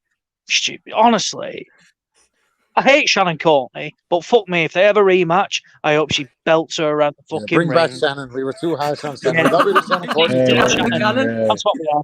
Team Shannon. Team Shannon. We didn't know. Started saying something as well. Though. Ozzy, put the beard in, mate. Walk away. You've been on I'll be putting it down because it's close to an empty. I'll get another one to fucking. Steve, I want the date stamp. The song to Team Shannon. It's 158, 41, I think it is on the timestamp, right? I want this snipped. Ozzy says that Shannon Courtney is all right. Stacey Smith's getting a flight out to Greece. If he is, I'm on another one on the way fucking back. Danger man. Say it again, mate. Fucking slag. Here we are. Boxing's finished. You aren't getting my ratings. Who fucking wants them? For Speaking Not of as if they're- tarts, look at the fucking state of her. My They are. God. Never mind you, Cad. What about you? Yeah. She's like a pissed up auntie, isn't she, on that video, isn't she? Have you seen the clips of it and Yeah, stuff saw like it, that? You know, she's had one too many vodka and cokes and stuff like that and just going off on one. Fucking hell. Another one who cries when she gets slagged off. And then she does videos like this. Yeah, I get my tits. It's not like tits aren't hard to find. Someone want to break the news to her. Tits aren't really that hard to find. It's fucking 2022. You know what I mean? Think she's the only fucking person with an OnlyFans account. Get a fucking life, will you? There's roughly 8 billion boobs in the world. And that's not even if you're not counting people like James Toney. Ever say anything about James Toney, who would not get down with this kind of drug taking behavior, James Toney? Right, let's make the blob squad. Let's get serious again for a minute. Adam Smith's on the call. Evening, Smith. How are you? Smedo. Good evening. I mean, I've been travelling, so I've not been listening in live, but I will do tomorrow. I've been on 2 minutes. Ozzy Smith has called Ebony Bridges a bimbo and Michelle Joy Phelps a tot. Right, and in the examples used, am I incorrect? Ozzy, as always, mate, you're 100% right. Exactly, because I only deal in facts. Bang on. Yeah, talking about facts. Like Eduardo. Talking about facts, Smido. Eduardo. What about when it comes to drug testing? There's a fella here who thinks that when it comes to your biggest moment, it's best not to ruin it. Let's have a listen. Connor, first of all, the breaking news, as you've heard, about potentially that fight between Joshua and Miller being cancelled. How you've reacting as a boxing fan yourself? Well, I just heard it when I got to the gym this morning. I can't believe it. The biggest night of your life, biggest fight of your career, and you know you get tested positive for a banned substance. It baffles me. When you see boxers at the top level concern themselves with these sort of issues, especially this close to a massive fight, I mean, does that not concern you as a professional in that field? Well, my nutritionist, think I'm not even at world level. My nutritionist has a go at me for taking vitamin C tablets if they've not been tested. So the team he's got round him should say, listen, check all your substances. You're earning a few good quid here, and why put that to risk? Oh dear. There's been some excellent work this week from boxing Twitter. It's been remarkably good. They're digging out clips left, right, and centre. It's excellent. Right, Smid, what are you thinking then as a boxing expert yourself? Who's met Luis Ortiz? Yeah, exactly. Yeah, one of the famous drugs cheat extraordinaire. Yeah, clean athletes in the sport. I mean, look, I'm 2 hours late to the party, Steve. I understand that, and a lot of what I've got to say has no doubt been covered. But the first thing to note is it is properly disgusting what's happened last week. And I know there's been a lot of talk along similar lines to that, and people being outraged. But it is pretty outrageous from everything we've seen so far. The only reason the fight didn't happen over the weekend is due to some excellent journalism from the Daily Mail of all outlets, because you know they was looking to make absolutely no doubt about it. They was looking to go Tory ahead bastards with the fight, which is awful, really. I mean, apparently there was around 10 days between the result of the test and the news breaking via the Daily Mail. Then within hours, we had statements from the promoters, the boxing board. It is pretty safe to assume that the fight is only off due to the failed test information making the public domain. I mean, that is disgraceful and dangerous. And I know, particularly on this podcast, we're used to boxing shithousery, but I think this took it to a whole new level that we've not seen for some time. We come to expect, behaviours like that from greedy business folk, but for the board to potentially know of a failed test for 10 days and do absolutely nothing about it until a newspaper blew the lid is horrendous. I know, and deservedly so. Mr. Hearn's going to come in for, he's going to be in the crossfire for most of the stick, but I think the boxing board have, as far as we can see, they've only sprung into life and made a statement when there's a newspaper article about it. I think that's awful. Hearn came out and said it was a very tough decision to call it off in that little mini press conference they did on Thursday, whatever day it was, Friday. That's disgusting as well, genuinely, because there was no decision to be made. A fighter failed a test. They're punching each other in the face and looking to do damage. The fight's off. That I think there's no decision or tough, internal battle they've got to have with themselves. The decision was made for them as soon as that test came through as positive. Well, it should be, but we don't live in an ideal world, do we? But of course, there'll be some explanation how it got there, contamination, as Ebony Bridges says, trace amounts, some scientific intricacy, Mexican meat, gypsy meat, something like that. We've heard it all before. Herner's already alluded to this wait until you see the results kind of narrative, and, you know, wait till you see the silence, and I know something that you don't at the moment. Even if he is banged to rights and he's been right at it, they'll threaten to sue the board, everyone will back down, and they'll come away with their reputation to the wider public, not us, to the wider public will be intact, like I say, because everyone will back down, it'll fizzle out, and there'll be virtually no action taken. Just look at what happened with Nandrolone and the Gypsy King himself.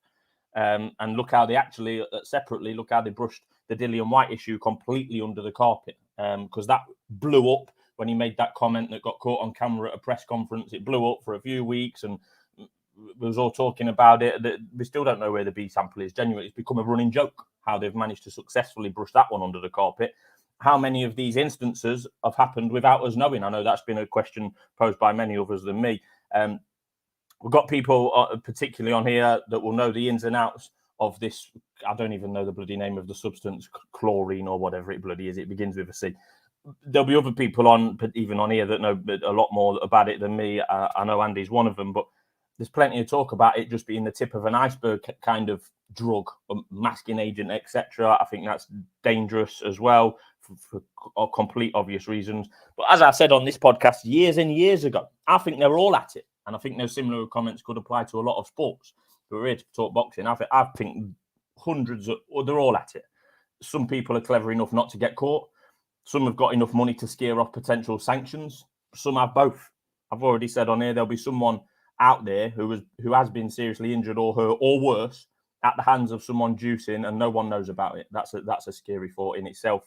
And my conclusion really, Steve, was, you know, we all know what needs to be done in terms of one organisation running the show. It's so far off happening. It's painful to watch really from afar, but it needs to be run by someone that's not promoters who spent a few quid on a show and some nice billboards up and down the country, or a floundering TV company desperate for some subscribers. Really, it's all the usual boxing cliches go, but it was an awful week for boxing generally in this country. Back to the sport then, Smidge, yeah? Yeah, please, yeah. Excellent. Shout out to doubles and triples. What is it again? Well, I don't normally come on here to, you know, push my own agenda, Steve, but yeah, doubles and trebles on YouTube. Check it out. Ted Hankey on the juice. There you go. I could do my fucking double just now, I'll tell you that. Ozzy sounds like he's had a treble, to be honest. Treble top.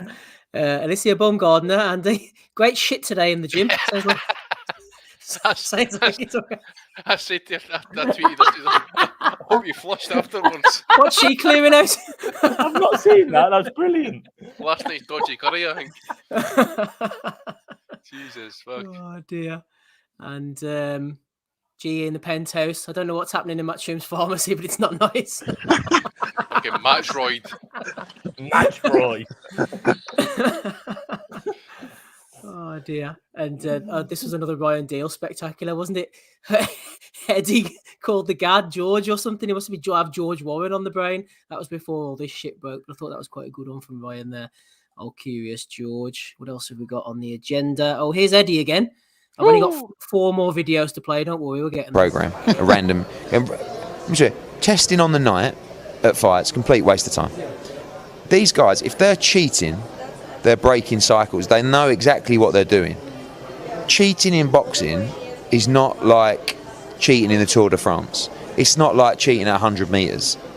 The aim of boxing is to and to do that illegally or to enhance that performance. I'm not talking about banning fighters, I'm talking about imprisoning people who do that. Some fighters get caught and they've been unlucky, but ultimately you are responsible for your sample. So anyone that gets caught is guilty. Now, doping program. Penn Station jail time now, man. Poor bastard. Anyone that gets caught is guilty, unless they're my only hope of filling pay-per-view dates on a shitty app that nobody wants to watch. Unless they're the only UK fighter in my roster that can sell stadium fights, then they're not guilty. You know, Steve, it might be early to say who wins Bellew of the Week this week, but there's a clear front runner for Bellew of the Year at this point in time. Well, Matty, at the end of the day, this is a serious sport. You're laughing. There's lives on the line. At all of this is the way that he, after he failed that test on Monday, texts me, texts you, to say, I swear I've not taken anything. This is sabotage. This is just a system against me. Fuck off.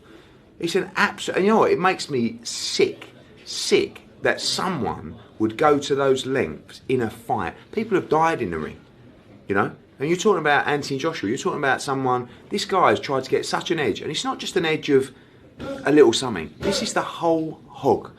This is a man that was so possessed to get an edge over Anthony Joshua in a fight that could have... You know, who knows what could have happened? Anthony Joshua could have... Do you know what is the absolute liberty? Say, get a life. Get a life, mate. Everybody. Fucking bitter bastards. Honestly. You listen back to him there. The guy's a fraudster. He fucking is. Bitter bastard, Ozzy. Yeah, we need to get out of our fucking mother's basements more often, by the way. Yeah, this is the one I was talking about. Robbie, see it? This is the one I was talking about, mate. Look at the size of him. That's bread and water, eh? You can guarantee. I wouldn't have much suspicion about him, to be honest with you. Fucking size of that. It's like a big slab in his fucking chest there. That's all it is. Oh, natural. He looks like in like fucking 10 years' time he's going to do the remake to Jingle All the Way, don't you? I haven't seen no one that fucking Jackson Prime Schwarzenegger and Conan the Barbarian.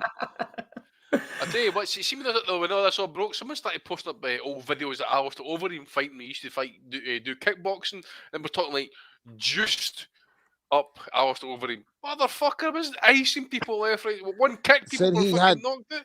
He had 3 times the testosterone of a normal man when he got popped. Yeah, fucking like it was something like 25-1 over the fucking TC ratio. I was like, what? A normal man's only got like 1.1. I think it's meant to decrease as you get older. He's fucking jacking up 25.1. What the fuck? People are going to get hurt by these juicers. You need to sort it out and get it in the contract to protect people against these animals. Bullshit.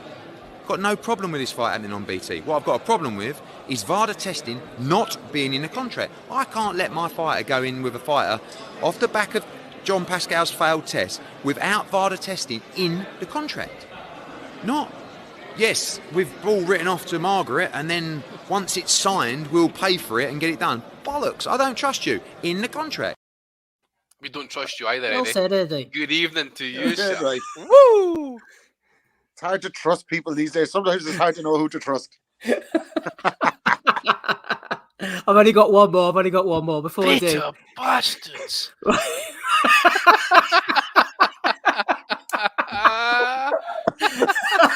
I'm sure no one will mind reading that book. That's pretty awesome. Fucking Ryan. Is that Ryan Deal again? Yeah, that's Ryan Deal again. Was that Danny Young? The face of the picture of the cat there, absolute fucking brilliant. That might have been Danny Young, actually. You know, it's either Ryan was Deal or it? Danny Young. I'm not sure which one it Oh, was. well, I didn't want to accuse anyone of living in the mother's basement, but that's quality work. Seriously looks like a lesbian couple.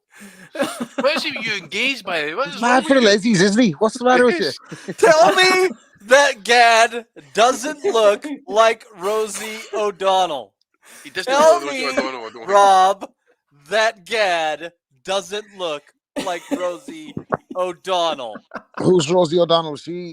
I would have said more Kathy Bates in Misery, but anyway. That's a great flick. But anyways, yes. One of the things on my list here to ask you about is you've got a mass of tattoos on your legs, yeah? Tell us about the tattoos. Oh. Yeah, well, I got this one for art. You ever see a fucking Phoenix, mate? I got this one for art, actually. You're priced, you know, mate. Yeah. Yeah. I think we've done our best tonight. Right, here we go. Here's the last one for Eddie, and then we'll wrap up Bellew of the Week, and we'll all do our picks, nominations, whatever you've got. Here he is, finally. I don't need to save money. I want to put on good fights. So that was a good fight for the zone. So I'm disappointed. But what is the point in signing up for drug testing if when you fail, everyone just goes, "Oh, don't worry about it. Just let him fight." You know? Yeah. So the argument of, well, it's all right with you, Ked, is totally irrelevant. You've signed drug testing with VADA, the best testing agency, in my opinion, in the sport. That's the best for last. That I tell one. you, I tell you what, right? Fuck getting an interview off Hearn. Let's just get him on a fucking Zoom and just play these clips one after the other. He knows himself, man. He's I have a quote here for you, Eddie. What is the point? That's what you should say. Actually, you should play Eddie a clip and just like give him a quick question. So, Eddie, your thoughts on your previous comments here? He's got no answers, man. How class is that one though for this week, Rob? Brilliant. That's the best. That's the best. That's an absolute belter. That's an absolute belter. Brilliant. Oh, right, it's the best till last. Okay, so there's not really much. Has anybody worried about the fact that Conor Benn hasn't been given due process here? Because I think that's the fucking answer that we're all looking for, isn't it? Where is the due process for Conor Benn? In fact, Rob, where is Conor Benn? Because we've heard for Tony Sims, we've heard for Eddie Hearn. Where's Conor? Conor's going to have to come out and say something very soon, though, or it's just going to look like he's guilty, which he is. He is guilty. Just need to own up, Conor. But, you just need to say, be a man. Didn't be a man and it takes women's drugs, right? So be a man and then say that you did what you did. Just be a man. And I'll respect you. I'll respect you if you stand up and say that I did it. Look at that picture on the screen. You know what it is, mate? Sorry, mate. I said this to someone else on Twitter and that. You know what it reminds me? Drug cheats when they get caught. It's like the scene for like the Shawshank Redemption when they're in the fucking prison canteen and the young fish comes in and he speaks to Tim Robbins and Morgan Freeman. So what are you in here for then, big boy? He says, oh, don't you know? The lawyer fucked me. You know? I'm like, Eddie's trying to say that. Oh, well, the fucking drug testers fucked us, you know? Jesus Christ, man. We're all innocent in here, Andy. Exactly, mate. We're all innocent. We're all innocent. I know two combat fighters my entire 35 years of watching combat sports. One was Chael P. Sonnen, the other one was Larry Olabamigo. The only two guys that I know in 35 years of watching combat sports who have owned up right on the spot once they got caught. Yeah, I did it. Honestly, I did it. Fucking Chael Sonnen says to drug testers, like, says, you've tested for testosterone, something like 14.1 over over your TE ratio. He says 14.1. She says retest that. She should be fucking double that fucking figure. that's one way you went up there. Yeah, the best thing about Alabama is he tried to take UCAD or something like that to court because they confiscated a load of peds off him and he wanted them back. And they refused to give him back. And he's like, well, I'm retired now, so I want them back. They are mine. They are worth money. I want them back. And he tried to take him to court over it so he could get the actual peds back. Well, I was going to say, just with that picture you had, that last one, Steve, where it was her and Nigel Benn and Conor Benn. Fucking Nigel looks such a proud parent, doesn't he, with the fucking stethoscope on, listening to the kids. They should have made Harlem Eubank against Harley Benn, Ozzy, on Saturday night to save the show. Hey, you know what? Yeah, why not? Why not? Absolutely, why not? All for it. Let's make it happen. Make it happen. He can fuck off as well, by the way, Nigel Benn. I don't want to see a fucking video from him talking about the situation and making a statement. What the fuck is that got to, like? See if if the cops fucking showed up at my house back in the day, my ma would have said, "Nah, he didn't do it. It wasn't him. He's not here." You know what I mean?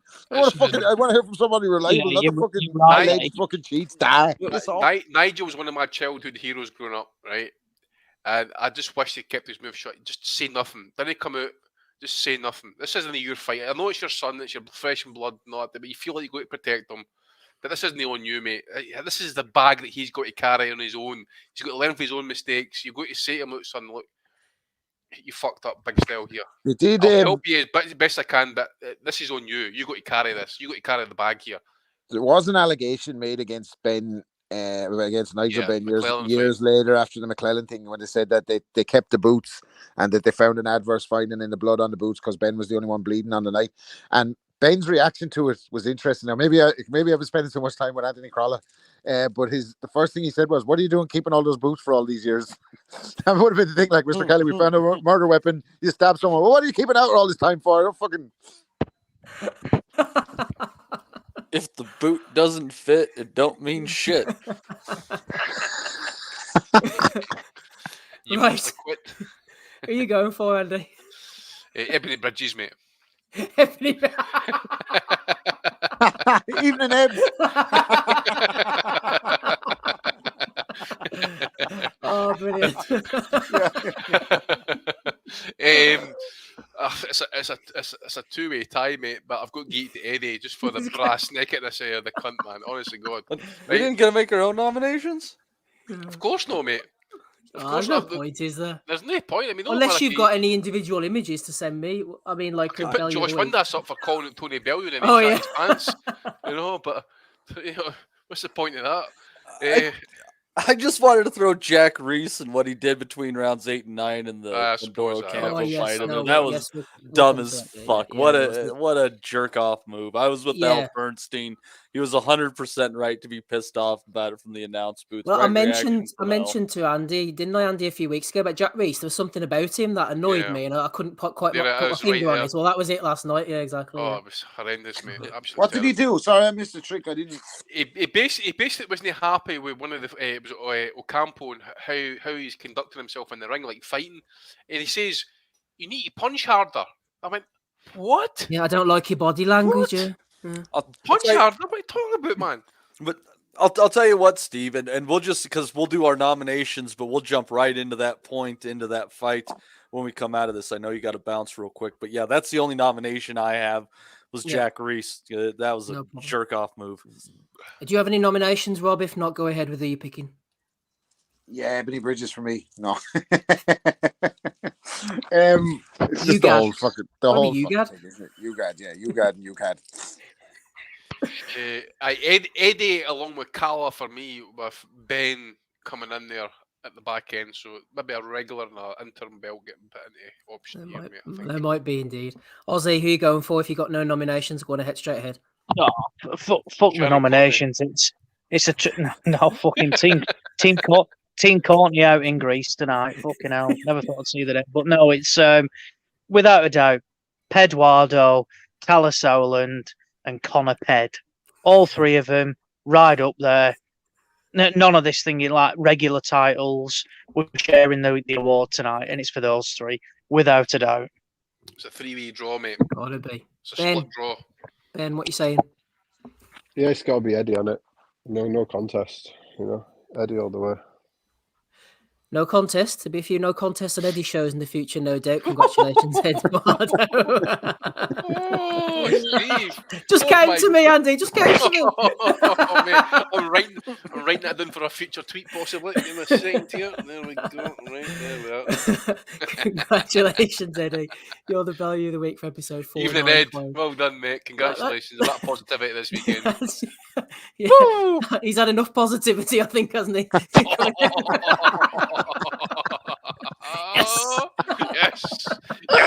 Yes. I'm like Ben Kingsley in Sexy Beasts when he's trying to kind of get Ray Winston to take the job. Yes. Tell him we're fucking coming. Who the testers, mate? The testers. So much for told him. Congratulations, Eddie. Episode 495. Yes, Matty.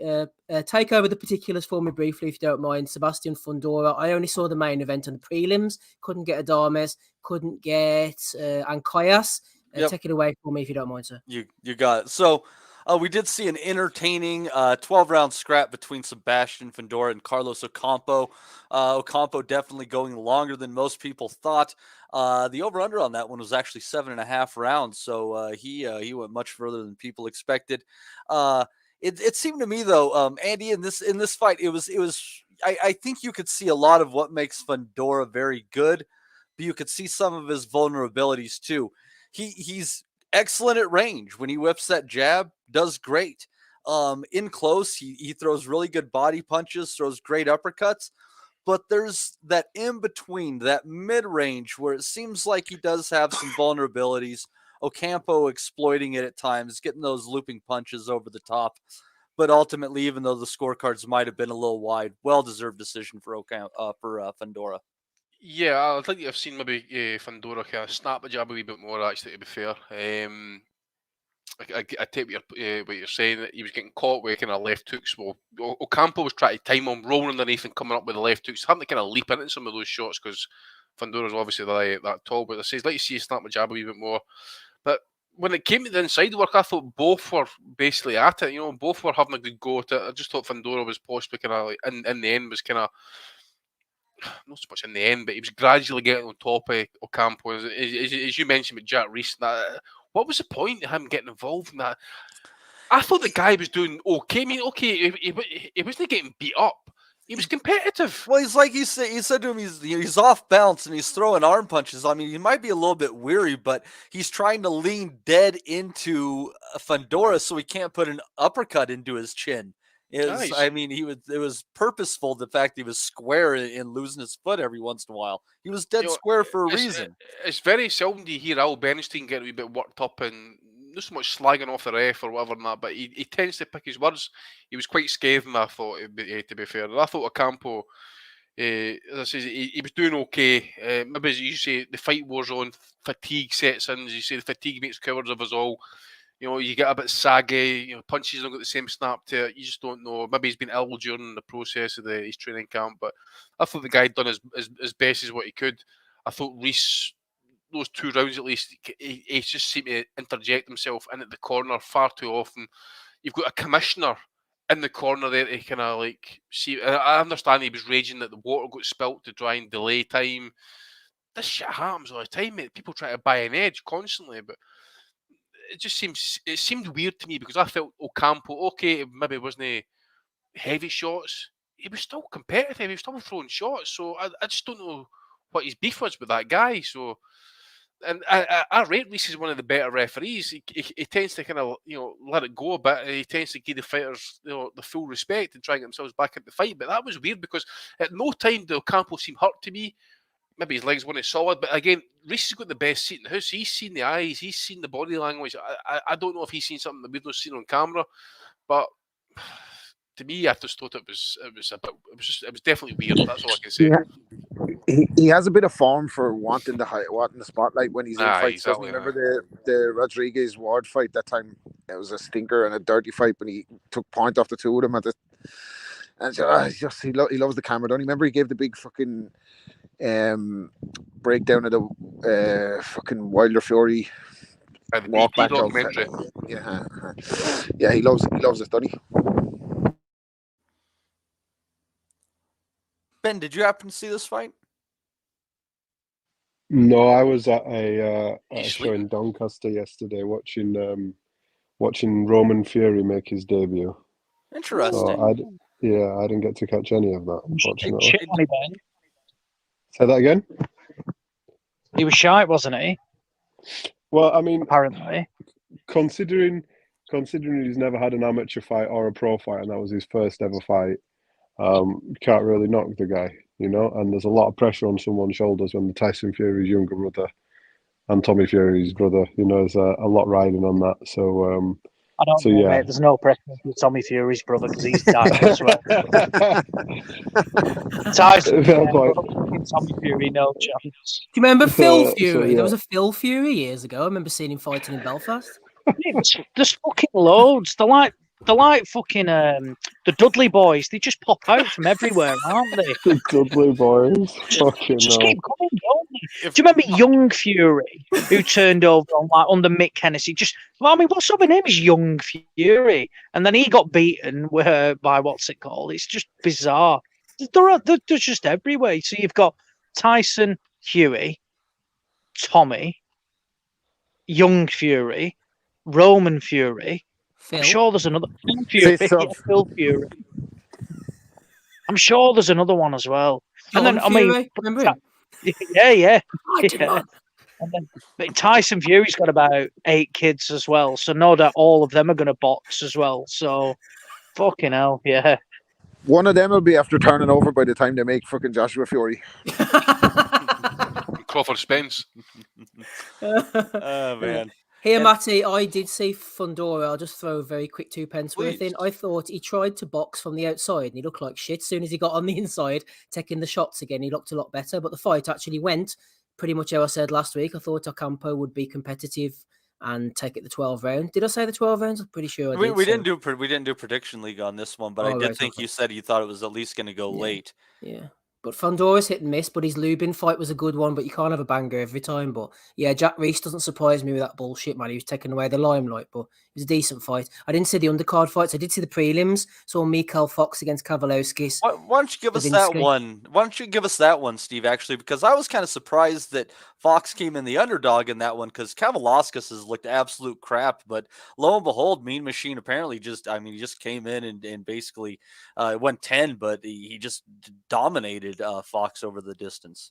Yeah, no, I was surprised by the amount of people who were liking Fox in this. I know he had that robbery decision against Maestre that everybody saw, but at the end of the day, him and his brother Alantes, they've both been kind of nearly men. I know he's a good amateur and all, Michael Fox, but I wasn't surprised. I fancied Kavaloskis. At the end of the day, he's gone rounds with a lot better people. He's knocked out a lot better people. And in the second round, he nearly got him out of there, but Fox held on for dear life.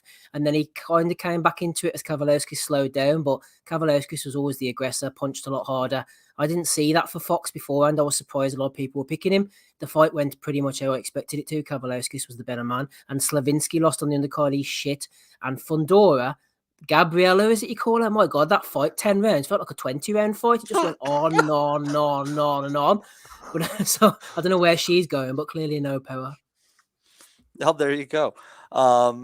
And a couple of interesting fights on there. And Andy, I know that you saw these. We'll go with this one before getting into what I thought was the highlight fighter of the card for me. But Carlos Adames absolutely demolishing Juan Macias Montiel. First round, boring. The crowd booing it. That old, as we used to know, StubHub Center crowd loves entertaining boxing, not tolerating a feeling out round there. And in the second round, Adames just started taking over, and thank God the ref stepped in there because he was just waylaying Macias Montiel against the ropes.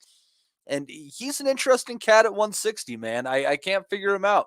Can fight from both sides. He's got power. Definitely seems like he's on the upside of things. Or maybe Andy bounced. Andy? I was actually chatting away there, mate. I'm actually on mute. Oh, sorry. you're fine. You're fine. Yeah, as I say, that was pretty heavy. As you mentioned, booing in the first round, they wanted action. One of those typical feeling out rounds without any action. Picked up a wee bit in round two.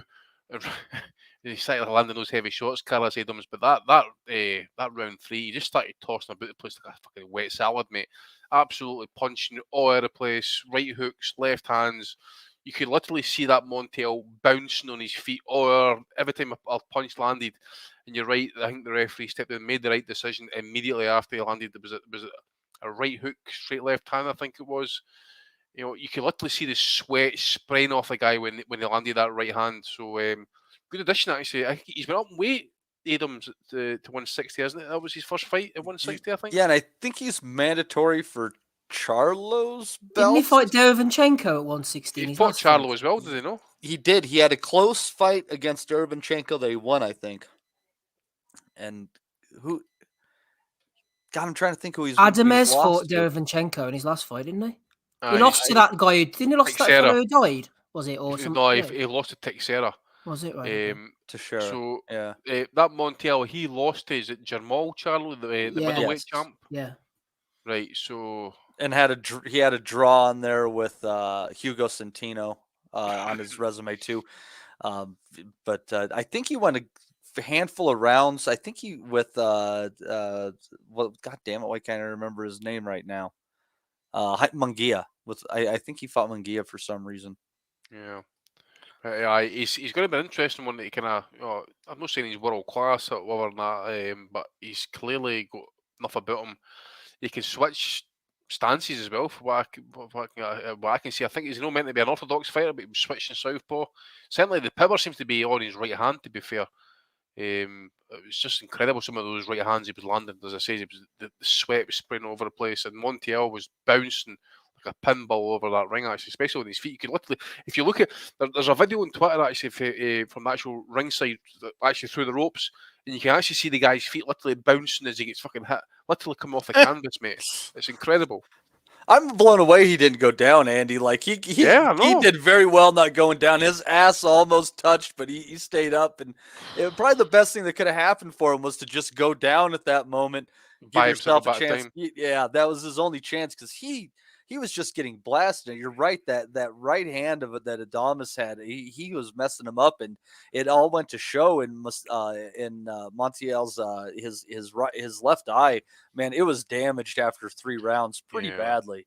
But he's from fucking Chavez country, isn't he? He's for Los Moches. He looks $1 million if he gets you early, Andy. Blast you out, but he kind of runs out of ideas. He did against Patrick Day, against Texera, Gas against as well, possibly as he well. gasses, and he runs out of ideas if you take him late. Yeah. So one of those kind of 6-round fighters, possibly. If you can survive the first 6, you've got a good chance of maybe winning the fight. But yeah, that was at least quick and entertaining. Adamas fun at 160, and but for me, I think the star of that show, as far as looking at somebody that's coming out, is Fernando Martinez, just repeating his win over Yerwin in Cajas. Just unbelievable. This guy and some of the combinations he throws, very unorthodox, takes a hell of a punch. And he's 115, Andy, such a stacked division. And I see a lot of good fights with this guy in there.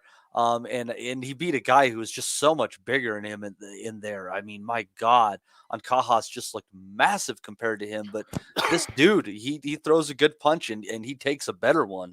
He certainly is a good addition anyway to the super flyweight division, because obviously we've got maybe the old guard maybe fleshing out a little bit in the next year or so. So as long as he keeps his belt, definitely a welcome addition. Very aggressive fighter. I like to see him working his jab a little bit more. I think he likes to kind of march himself into distance a little bit and just kind of let the heavy shots go. But I think I heard something on the commentary, they said like there was 1,400 punches thrown between them. That's incredible, actually. But he just absolutely aggressive for the entire fight. To the outset, and Cajas, I thought, was doing a lot of his better work off the back, trying to work off the back foot, but he was just getting roughed up. I felt, especially on the inside, he was struggling, especially with the output of Martinez. He was forced to basically kind of work off the back foot, forced to work on the counter. But the tremendous work in round 6, I felt, to me was I felt maybe Cajas was maybe getting into the fight room at round 5, and then that Martinez just changed it about in round 6, done some tremendous work, especially late in the round. He was giving Cajas a lot of heavy work, and he seemed to maintain the work rate throughout the fight. I'm not saying he was like as fresh as he was at the start, but he was definitely kind of keeping the punches going. I'm not saying he's going to be an absolute star to watch, but he's going to be a hard out for anybody. If you cannot deal with pressure fighters, this guy you want to avoid, because he can just go all night long. So maybe you get VADA testing here as well. Maybe you have a wee look at him as well under the black light. But I see according to his box rig, he is VADA enrolled. So we'll just need to hope and pray that he stays clean. That was an Uncle L card. You know it's good, Andy. You know it's good. Praise be Al Heyman, maybe. Mm-hmm. Yeah, it's just, and I'll tell you, that's the one thing I worry about Martinez, is that he is PBC, and so much of the 115 talent is wrapped up at DAZN. There's some the one that I think would be a really interesting fight. No matter what happens against Chocolatito. But I think him and Estrada is a very interesting fight, just thinking about it in my head. I think the young legs of Bam might just give him fits. But the Estrada fight, that one, I think that has fireworks written all over it. Some great fights, but like you say, can they get them over to DAZN? That's the problem. Yeah. And this is why Rob's retiring from the sport, because we can't get these fights made. Mm-hmm. No fights for us. Honestly, Exactly. though, we've got fucking Haney Cambosos coming up next week. Another example of the fucking lightweights not fighting each other. You know what I mean? I know this rematch is mandated or whatever from as part of the contract clause from the first fight, but fuck me, we were like this time last year, we were all hyped up about fucking Ryan Garcia, or 18 months ago about Ryan Garcia coming to the division and announcing himself after knocking out Luke Campbell, and it was all fucking positive. He was coming after Javante. Now look at fucking 18 months later, none of them fought each other again, and it'll probably be another 18 months before they're even going to contemplate getting in the ring. It's just fucking this point. It's like we're not even talking about big fights anymore. Do you know what I mean? Or even relatively big fights. They're all just fucking fighters on networks with fucking inflated records and inflated fucking pay packets, where we sit here like fucking Aegis trying to dissect this fucking shit show of a sport. But yeah, I'm fucking going nowhere. What am I going to do?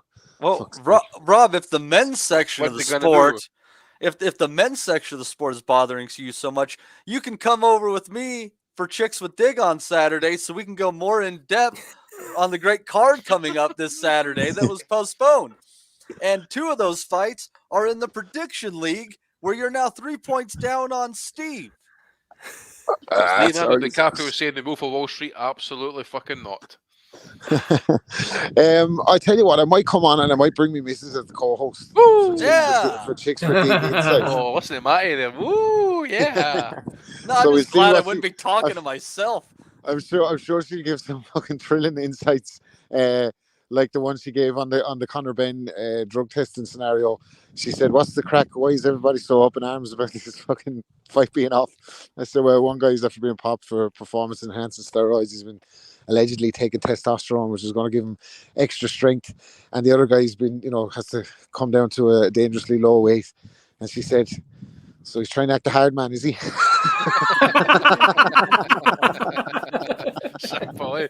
Oh, yeah, because allegedly he can't get it up at 25. So I think it was Big A or someone in the chat said Ben's style is not impregnable. Well, Steve, I know you're in the chair this week, but you're almost uninterested in going over these fights since we've already done it about a month ago. So you just want to knock out these predictions real quick and let you take it onwards and inwards. Yeah, I'll knock one out quickly. Here, let me just mention a couple of things quickly before we do. So Eddie has an Aussie card next week. Liam Parrow against Brock Jarvis, which might be worth an eye. Abdullah Mayweather, who we've been following on this pod's on the undercard as well, so I'm looking forward to seeing him. Also from the weekend, Sam Eggington lost a majority decision to Dennis Hogan over in Newcastle. And a show actually I did watch on Pro Box TV. I tell you what, Roy Jones sounds bad these days. I thought it was someone speaking in some kind of foreign language at first, and then I started to decipher words. I was like, that's Roy Jones. So he doesn't sound great, but he was on the mic for Kanzu, losing to Brandon Benitez, Cesar Francis against Armenta, Kanat Islam didn't look great against Maciel, and Darrell Valsant, he looked decent actually. I'll keep an eye on him against Paul Mendes. So that was from Florida on Pro Box TV. I enjoyed that. So what are we on to now? Sorry, Matthew. Well, why don't you, since you're in the lead, give us your predictions for Shields versus Marshall first? Right. Okay. I think I went for the Groton points last time we were talking, didn't I?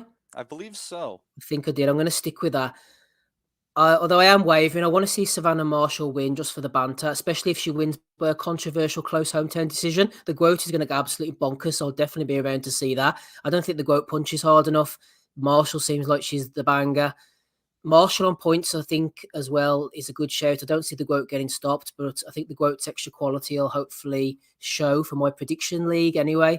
I want to see Marshall win, but I'm going for the Groat on points over 10 rounds. 10-2s, isn't it, yeah? 10-2s. Yeah, I'm going for the Groat on points. Then. It certainly isn't 2 10s in there, Steve. No, absolutely not. Even the sun shines on a dog's arse one day. Don't let them matter. You were due one. Well, Rob, may the sun shine on you and your ass and this pick. I watched the amateur fight actually when the main event was called off. That's how fucking slow shit has gone. And I thought Shields looked pretty good in the amateur fight, to be honest with you. I thought it was a close enough fight. I think she's probably obviously come on a lot since then. And skills-wise, I think she's ahead of Savannah Marshall. But I said before, there's something about her that bothers her about Savannah Marshall. And I don't think it's just down to the loss. I think she knows that Savannah Marshall can crack.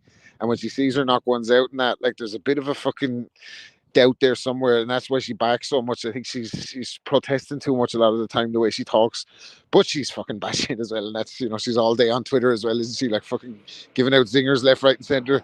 So I think she'll give out a few zingers next week, and I would see her winning a comfortable decision. But I think Marshall will have moments, and as Steve says, if that was to happen, if they were to give it to Marshall and Rob Shields, I'd say, look, I wouldn't care to speculate what would happen in her post-fight reaction, but it wouldn't be very nice. It might even be so good to make you a fan of the women's sport, Rob. I'm fucking hardly a fan of the men's sport at the moment, man. Jesus Christ. All right, Andy, your pick. Which fight, mate? Shields versus Marshall. Shields points. Really? Well, I'm going to be alone in the wilderness on this one. And I'm going to be taking Savannah Marshall, and I'll get more into this, obviously, on Chicks with Dig. Definitely doing it this Saturday. Glad this card is finally coming. But I just feel that Marshall punches hard, not just from distance. She's got a good hook.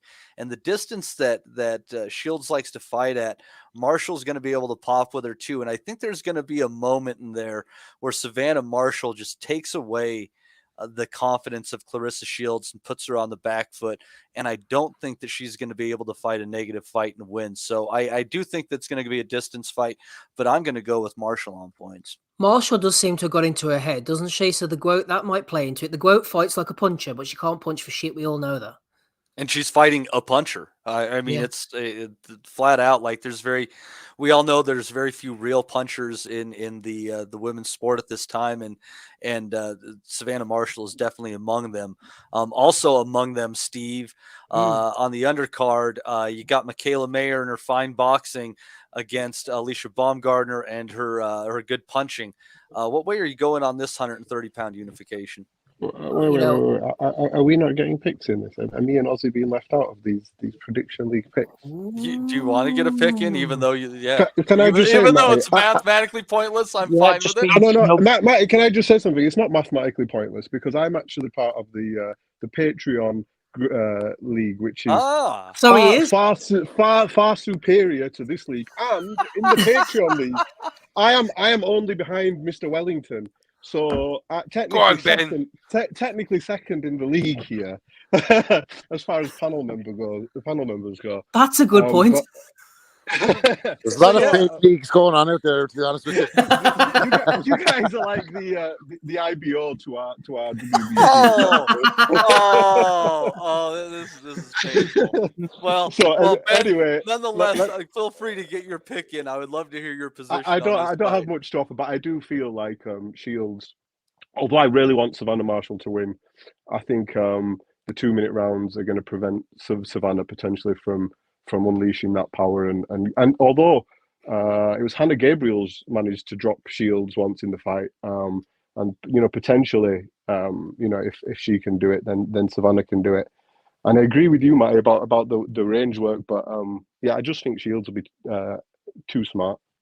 And, she's kind of a bee-hoppy fighter in her own way, right? Like, don't want to like elevate her, but she finds a way to kind of just make it sloppy. What she does isn't pretty, but it's effective, and it really ruins your boxing. Exactly, and I think with the 2-minute rounds, like I said, it'll prevent Savannah from getting through in the end, and it really would be good to see Savannah win it. But I don't want to see a dodgy decision either. I really don't want to see that. I really hope we don't get to see that. I want to hear Rob's take on Baumgartner taking shits in gyms. Well, hold on. I want to hear Matty's take on fucking Clarissa making it sloppy. We'll get to Baumgartner in a second, but Oz, why don't you give your pick on this? And just interestingly enough, if I recall, this fight is a lot closer odds on a draw than is normal in a boxing match. I thought it's like 10-1.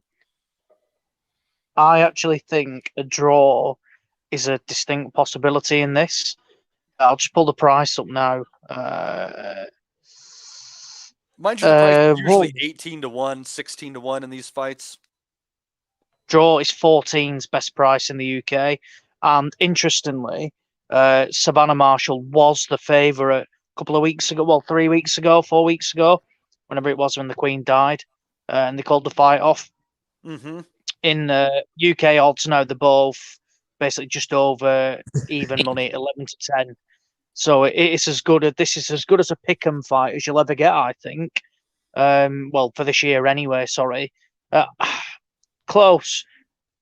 A draw, I think, is genuine. Absolute. This could definitely happen. I'm going to go Shields in a close one, but I think she'll have to get off the deck to win. I think Marshall definitely has got the power to drop her. She's also got the boxing skills as well. She's better than just a puncher. Big fan of Peter Fury in the corner. I think, he's one of the masters of the game, comes up with excellent game plans. they certainly think they've got the ability. They've got the ability to beat Marshall, to beat Shields. By the way, as well. Just think sometimes you always pick the boxer over the puncher, despite Marshall being able to box. But yeah, very close fight. Edge Shields, but draw at 14s. Rarely back a draw, but in this instance, I would. I think a fiver on at 14-1 isn't a bad bet whatsoever. Well, I think, Oz, you also have to consider that, and I mean, looking at this, so you got it basically, the fighters plus the VIG. It's an even fight as far as the books go. Everybody but me picks Shields, so probably smart money just to go ahead and pick Shields on points, and you'll get plus money on that. I don't think she's going to be knocking out Savannah Marshall. Might as well pick up that extra Absolutely value. no chance. No way, no man. She can't fight away. She can't fight away of a wet paper bag in terms of punching. But yeah, boxing skills wise, yeah, top class. Whereas Marshall, like you say, there's very few heavy hitters in the female sport.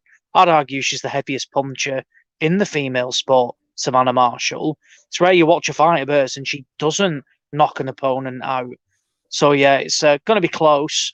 Good fight, and going on to the one on the undercard, which you mentioned as well. I'll throw mine in. I think this is easier to predict. I think Michaela Mayer it'll be a walk in the park for her. She might get a bit rough and rugged, a couple of times, but I think Mayer's just there's levels here, and I think she'll walk the park with Baumgartner. And we're talking about, Steve mentioned about Shields getting into the head. Marshall getting to the head of Shields, and I think Mayer is more than in the head of Baumgartner as well. And I won't say it'll be a walk in the park, but I think it'll be a very wide, 98-92 type of scorecard. I think that's a fair point. I think that's a fair point. Real quick, back to that draw result. I think why I think you're smart on that is if we're leaning towards Shields, but the crowd is going to be heavily pro Marshall, because how many people are going overseas to watch Clarissa Shields fight? Not a whole fucking lot of them. That's going to move the judges just a little bit. So if there's a few close rounds, it makes that 96-94 and 95-95 very easily, or even the other way around. So good pick, though, on Mayer Baumgartner. Steve, where are you going? Yes, Ozzy's giving me confidence. I'm out of my depth a bit here, but I kind of thought that Baumgartner, for all of her aggression and her punching ability, would get outboxed by Mayer. I'm not a fan of Mayer's boxing style. I think she's boring to watch, but I thought she would win a negative decision by outboxing her, and Ozzy's reinforced that for me, so I'm going for Mayer on points as well. Rob, the pretty blonde against the one that you have the hots for. Where are you going? Yeah, I think I said before. I think Mayer will do it. I'm a big fan of Baumgartner's. I thought that was a good introduction to her on UK shores. Terry Harper knockout. And she's a good fighter. She needs to work on her phrasing a little bit.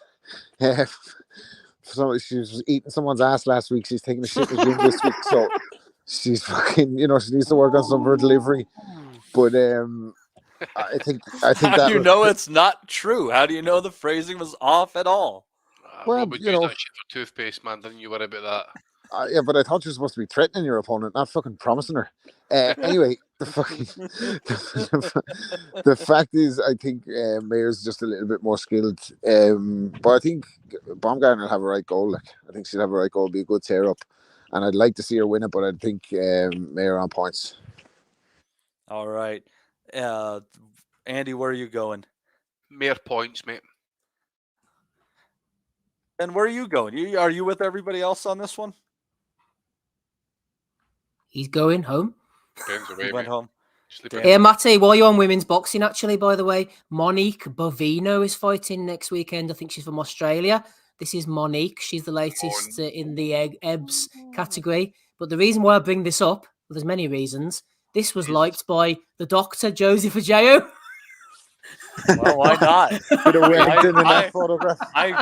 kind of want to log into. I kind of want to log into Twitter for the first time. Far better than Ebbs, by the way. What I'm seeing right here, right now. Not as a fighter, Andy. She's 1-2 for I don't care. The card in Australia, by the way, Sky Nicholson's fighting on that one, her first 10-rounder. I wonder what she inspired the missus, by the way, this one. Yeah. Well, the doctor's a fan anyway. Then you can invite her over for a meal with the both of you and have a quiet conversation. Just the three of you. Stranger things have happened in the dark. Certainly, Rob. I'm always pulling for you, pal. I'm always pulling for you. Let's see here. So, did Ben you come back on that? There. Yeah. Ben, So did you? my pick on Maya Baumgartner again. I'm a big fan of Alicia, just like Rob, but I think Maya's just going to have too much. Similar to the Shields fight, really. I think I'm going to go with Maya on points.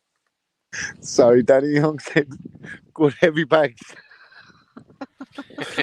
Anyhow, I was also going with Mayer on points, so we'll just clear that one out of the way. So, Steve, why don't you take it away for the rest? And with Wilder Helenius, we'll see what everyone wants to think as far as when it's going to end by knockout. We all know that's where we're thinking. So, What knockout either way, possibly, Matty? You never oh know. my God, would Helenius. somebody go Helenius? If somebody goes Helenius, that changes the game. Yeah. Well, Helenius, he might be on the juice himself. He's got a bit of power coming in. I'm not just saying. Right, so Deontay Wilder against Robert Helenius. This is over in the Barclays Centre. Caleb Plant, Anthony Durrell, Gary Antonio, Russell Rodriguez. That was the one that ended on a head clash last time. Frank Sanchez against Carlos Negron. That's shit. Negron is rubbish. Michel Rivera, Vito Melnicki. Yeah, I'm not worried about that stuff. Deontay Wilder against Helenius then. Right, what are you thinking then, Matty? So you don't think Helenius has got a chance after those couple of knockouts over Kovnacki? I suppose the main thing we've got to see here is what's Wilder like after all that time out the ring? Has he got the killer instinct, or has Fury taken his soul? I don't think the Fury's taking his soul. I just think the guy is just too goddamn arrogant for anyone to take his soul.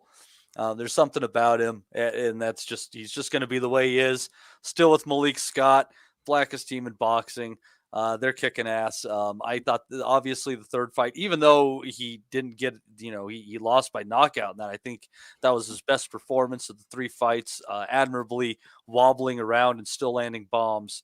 And Steve, you got to remember, Konoski, for all of his undefeated record at the time, yeah, he's completely static. He's a short, squat heavyweight. He's definitely got a big, broad build, but he's not going to be fighting at the length that Deontay Wilder is. We've always seen Helenius struggle with the tall fighters with a good stick.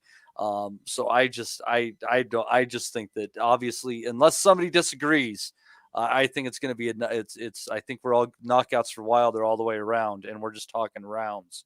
Do you want to throw yours in, or are we going in some kind of hierarchy? No, I'm kind of thinking the Wilder will take him out around 5 or 6, and I'll do the math and we'll figure out or under. But I'm thinking 5 or 6, Steve. That's my hunch. Wilder in 5 or 6. I'm going 8 or 9, so I'll say 9. Yeah, 4 for me. Ooh, interesting. That would be a statement. Why are you thinking that? Oh, sorry, go on. No, go ahead. I just think that with Scott, Wilder did make improvements. I don't think he has a great boxing IQ. I think he kind of threw away or telegraphed the style where they were going to go for Fury's body in the first couple of rounds of the last fight. But even as bad as he is, he's going to get to you at some stage. He's going to fucking get to you. And I don't think Helenius has enough to keep him off. And I think with more time with Malik Scott, he'll get behind the jab even more. And he had shown in previous fights that he can use the jab. Bermain Stavern, the first fight, he just fucking boxed on the jab the whole night. He still looks gangly and awkward. But I think with that punching power, dude, if he hit Fury, he had Fury dropped, I think, 4 times over the course of 3 fights. And it's just Fury. He just couldn't get him out of there. But he was nearly gone on 3 occasions. So what's Helenius going to have to stand up to that? I just don't see it. I think as soon as Wilder lands clean, it's going to be like a Brazil all over again, and he's just going to fold him like a deck chair. He's going to fold him like that fucking dusty bin that he hit on Mexican television at the time. Oh yeah, I forgot about that. Yeah, Andy, what I was going to say was Helenius, his power seems to have improved in his finishing instincts, but they're against Kovnacki, as Matty rightly said. Plus, how has his chin improved? We saw Gerald Washington bang him out with a right hand. If Wilder lands something similar to that, he's gone. Yeah, I believe so as well, mate. I think he's not been active as fighter as well. I think he's only 3 fights since 2019 till now. So Wilder, for the other hand, as well. You just wonder,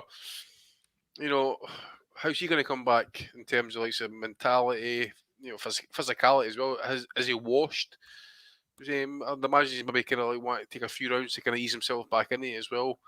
We maybe have a wee bit of issue with Helenius' reach. He's got a decent enough jab. You're right enough to say about his chin. Decent dig on him, but I think Wilder's shown as well. Even when he's hurt, he'll fight till the death or close to the death as you can possibly can at least. So I think Wilder catches up with him. I think they've been sparring partners as well, so it wouldn't be a fight as well, and he would have taken on unless he was confident at this point anyway. First fight back, it must be a year now. It must be over a year now, actually. Yeah, it was October last year, wasn't it? Yeah. Was it Is it as long as that, is it? 18 months? Was it not October last year? You might be right. For some reason, I thought it might have been early, but you might be right. You might think I've actually I thought it was October last year, wasn't it? Yeah, it was. Almost to the day. There you go. So it's been a year, so not bad, especially by today's standards. 9th of October, actually, that's when it was. So a year today. Yeah, I'll go Wilder. I'll say late stoppage. What round ish? What round ish? I'll go run about the 8th or the 9th. Same as Steve was thinking. Okay. Oz, what about you? I'm going a lot earlier. I think inside 4, to be honest. Okay. I think Helenius is just big, tall, upright, plays into Wilder's hands, has improved, but he's not quick. He's not elusive. And that right hand's going to land early. And I think Wilder's going to be looking to put a big statement performance on. And I think it's a perfect opponent for him. So inside 4, similar to Rob, I think it's going to be a brutal KO. Basically exactly like the Brazil one as well. I think if that right hand lands on that chin, there's no way the Nordic Nightmare's getting up from it. Matty, I think Andy made a good point that I had in my notes as well. The fact they've sparred together, that happens a lot more than you think. They've had a look. At what Helenius, they know his strengths and weaknesses. He'd be the perfect opponent. They'll have looked at him in sparring many times. Yeah, absolutely. Ben, how many rounds do you think this is going, or do you think Wilder at all? Yeah, definitely Wilder. I think 6 or 7. I think a lot of the things you guys said were really good there. Like if he's getting dropped by Washington, then once Wilder feels him out, it's all over. But I think Wilder might want to get a few rounds under the bank as well, just to get some time under the lights. He's going to be fighting Ruiz after that, isn't he? So he might just want to get a few rounds in. He's not just going to want to end it. While he will want to make a statement, I think he can still make a statement in the mid rounds of the fight, or just by a spectacular knockout. And he might want to get some time under the lights, and just stretch his legs, so to speak. Yeah. And the other thing as well, Matty, is you just don't know the right hand. Is it fully healed? Sure. You could throw the first right hand he throws, he could end up breaking it. It's been problematic in the past, some of the hand issues. So hopefully it holds up actually, because you need Wilder up at the top end of the division. Actually, we're running out of exciting fighters. Well said, Andy. I agree. Joshua and Fury are no fighting each other. Usyk's next year. He's wanting to fight Wilder apparently. So listen, I'm down for that fight. Wilder is the never fucking fight. They'll never. They'll never make that fucking Wilder Joshua fight. Eddie's not making that fight. Chance. On a cross promote. No way. No way. That's the end of Joshua. He fucking X him out. Yeah, I agree. And Wilder, you're saying about exciting fighters. He is the most exciting heavyweight to watch, in my opinion. Put him above Usyk, Fury, a lot. He is quality to watch. And even when he got beat, I've always said, mate, look at the manner he got beat in. He dropped his opponent, probably seconds away from having him KO'd, and still ended up getting beat. It's the manner you get beat. Without a doubt, the most exciting heavyweight that I've watched. You're fucking hell in, ages. You name me another heavyweight, literally, that provided the excitement that he does. You need to go back to the 90s heavyweights were all roided up at that point. They're all in the juice back in that day. Tossing something like Mike Tyson or something like that. Legit power sells, and Wilder's is, and people will tune into it. I'm surprised it's on pay-per-view, not going to lie, but we've said it before. Wilder is that pay-per-view name now. Yep. I think people will pay to watch it. Massive fan base over there. Yeah, people will pay to watch it because he's exciting. And like I say, I don't think it's going far whatsoever. I think Helenius is just a bad matchup. Like, it's a bad matchup for Helenius. You know, someone who's gangly, relatively quick, explosive. Like you say, Gerald Washington's banging you out. Deontay Wilder could fucking kill you. Yeah, if I was thinking, like, all jokes aside, I hope that's not the body on the fucking record in any of these Wilder comeback fights, because his power, like as Ozzy said, his power is frightening. And only he was hitting like a fucking sequoia tree in Fury, he would have fucking got him out of there as well. Like, he fucking hit Fury so hard the ripples of fat fucking went down to his ankles. I watched that Dominic Breazeale knockout again today. Fuck me, that was scary. He just walked onto it. Breazeale was gone. I was impressed he was even able to like move after it. He was fucking corpsed. I think the best one he had was it the Spilker one? Fucking hell. That short right hand. Yeah. Mate, it was just like this. He was a fucking cabbage on the floor. He was just like, just gone. Absolutely gone. And that was one right hand. Insane. Ortiz fight when after getting dropped. There's the one Rogan talks about famously, like where you see the sweat flying off fucking Ortiz's head. Like you said, he's just fucking value for money every time. Like yeah. Well, I'd have to say so. Two of you guys going a little bit later, two earlier. A couple of us said 5 or 6. So I'm going to set the over under at 5.5 rounds. So that's 90 seconds into the 6th round. Steve, over under 5.5 rounds. Over, please. All right. Rob. He'll be going under, won't he, Rob? Because he said 4. Because he said 4. Tell you what, right? Just fucking pick the last that went 4 and say they're on the under, and the last that went 9, 8, 9. They're the over. I know. I could do that, but then someone say I never said anything. I just try to get it clear. I'm that kind of guy. Well, it's a serious lead. All right.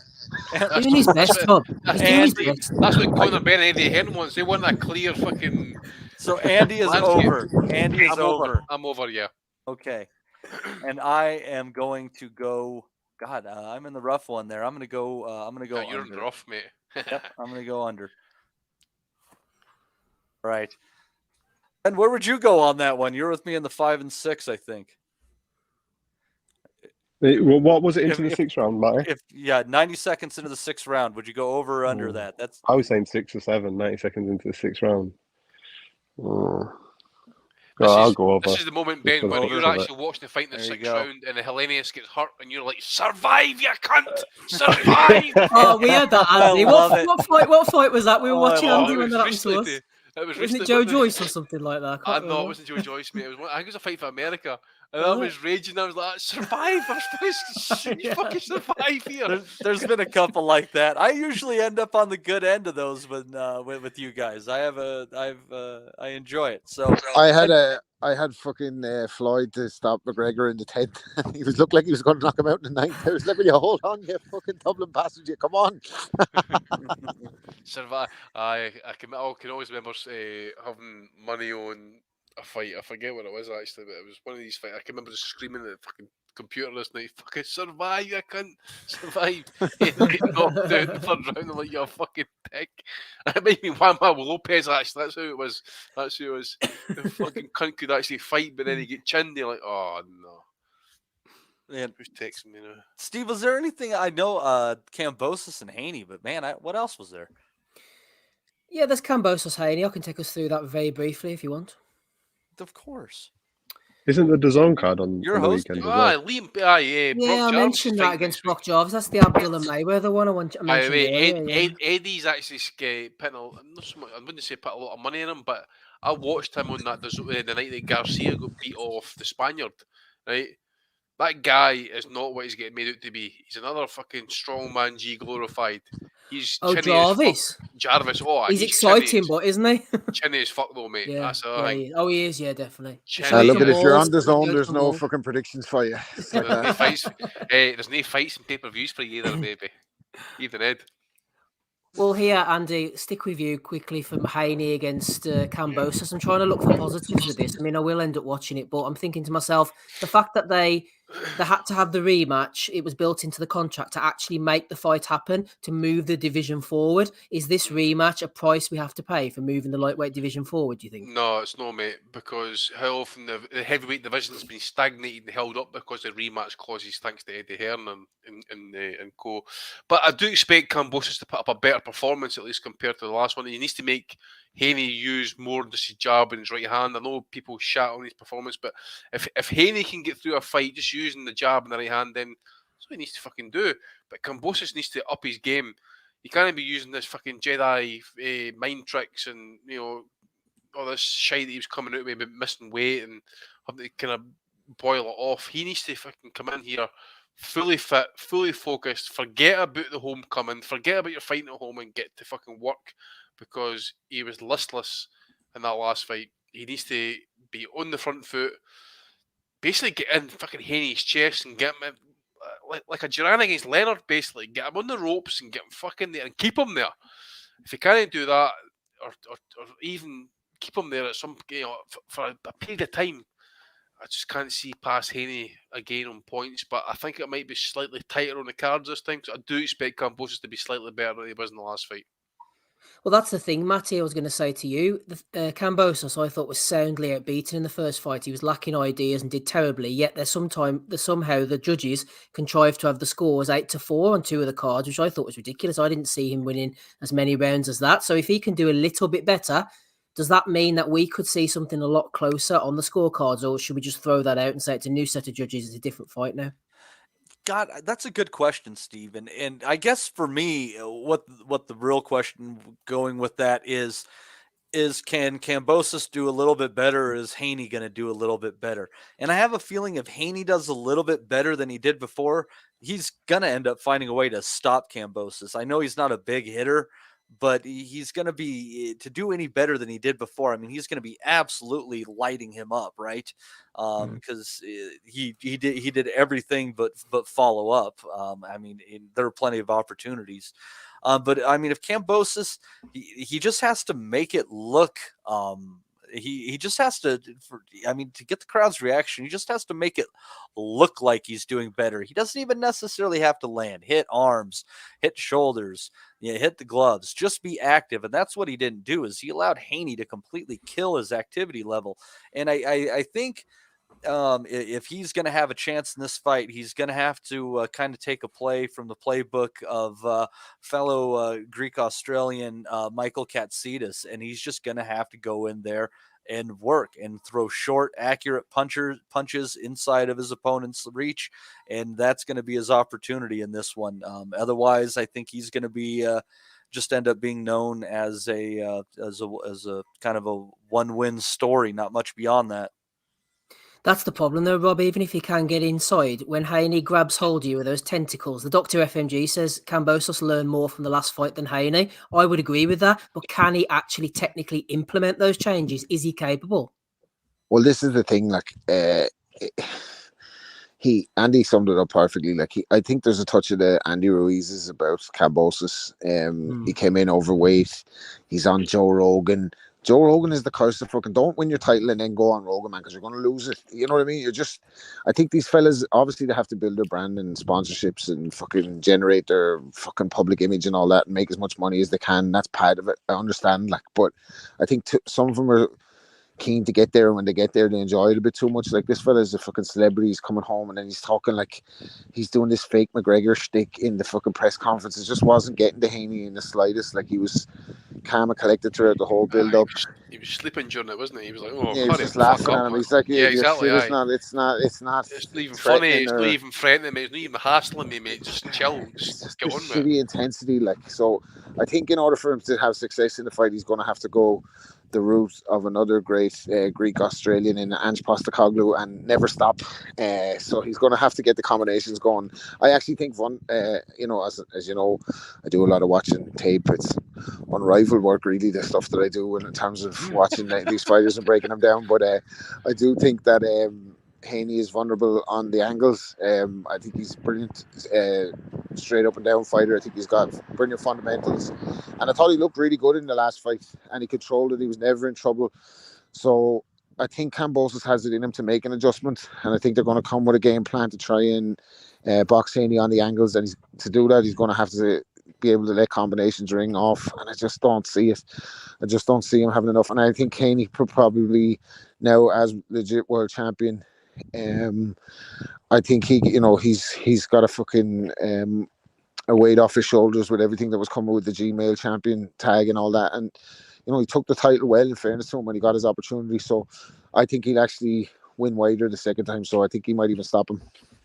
And I know he's not a big puncher, but I just think he could just cumulative damage to Cambosos this time out. I'd be surprised if he stopped him. That would be a statement now, because I think Cambosos is very, very tough. Ozzy, in my desperate search for positives here, at least the fight is taking place, this rematch that nobody wants, just over 4 months from the first one, which is a long time. But in boxing, with these idiots fighting once a year, at least we're going to have it done and dusted in the space of 4 months, and then we can just move on to something else, providing Haney wins. Of course, if Cambosos wins, they might do it all over again. Is this Sunday morning for us? Yeah. Sorry, Oz. Yeah.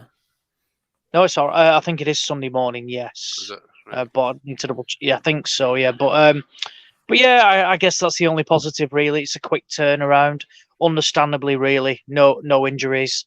I mean, it's one of the most pointless rematches we're ever seeing. It's completely unnecessary. But that is, that what happens when you put these clauses in contracts, and big believer sometimes from where if it's that one-sided, it shouldn't happen. That saying, the judges played their part, made it closer than it was. And I agree with Matty, actually. I think, if Haney does improve and puts the foot on the gas, he could well get Cambosos out of there. Not necessarily by, massively hurting him, but more like overwhelming him, in an abundance of shots, and the referee steps in. I think that's a possibility. I think gun to my head, it'd be a very wide points decision again for Devin Haney.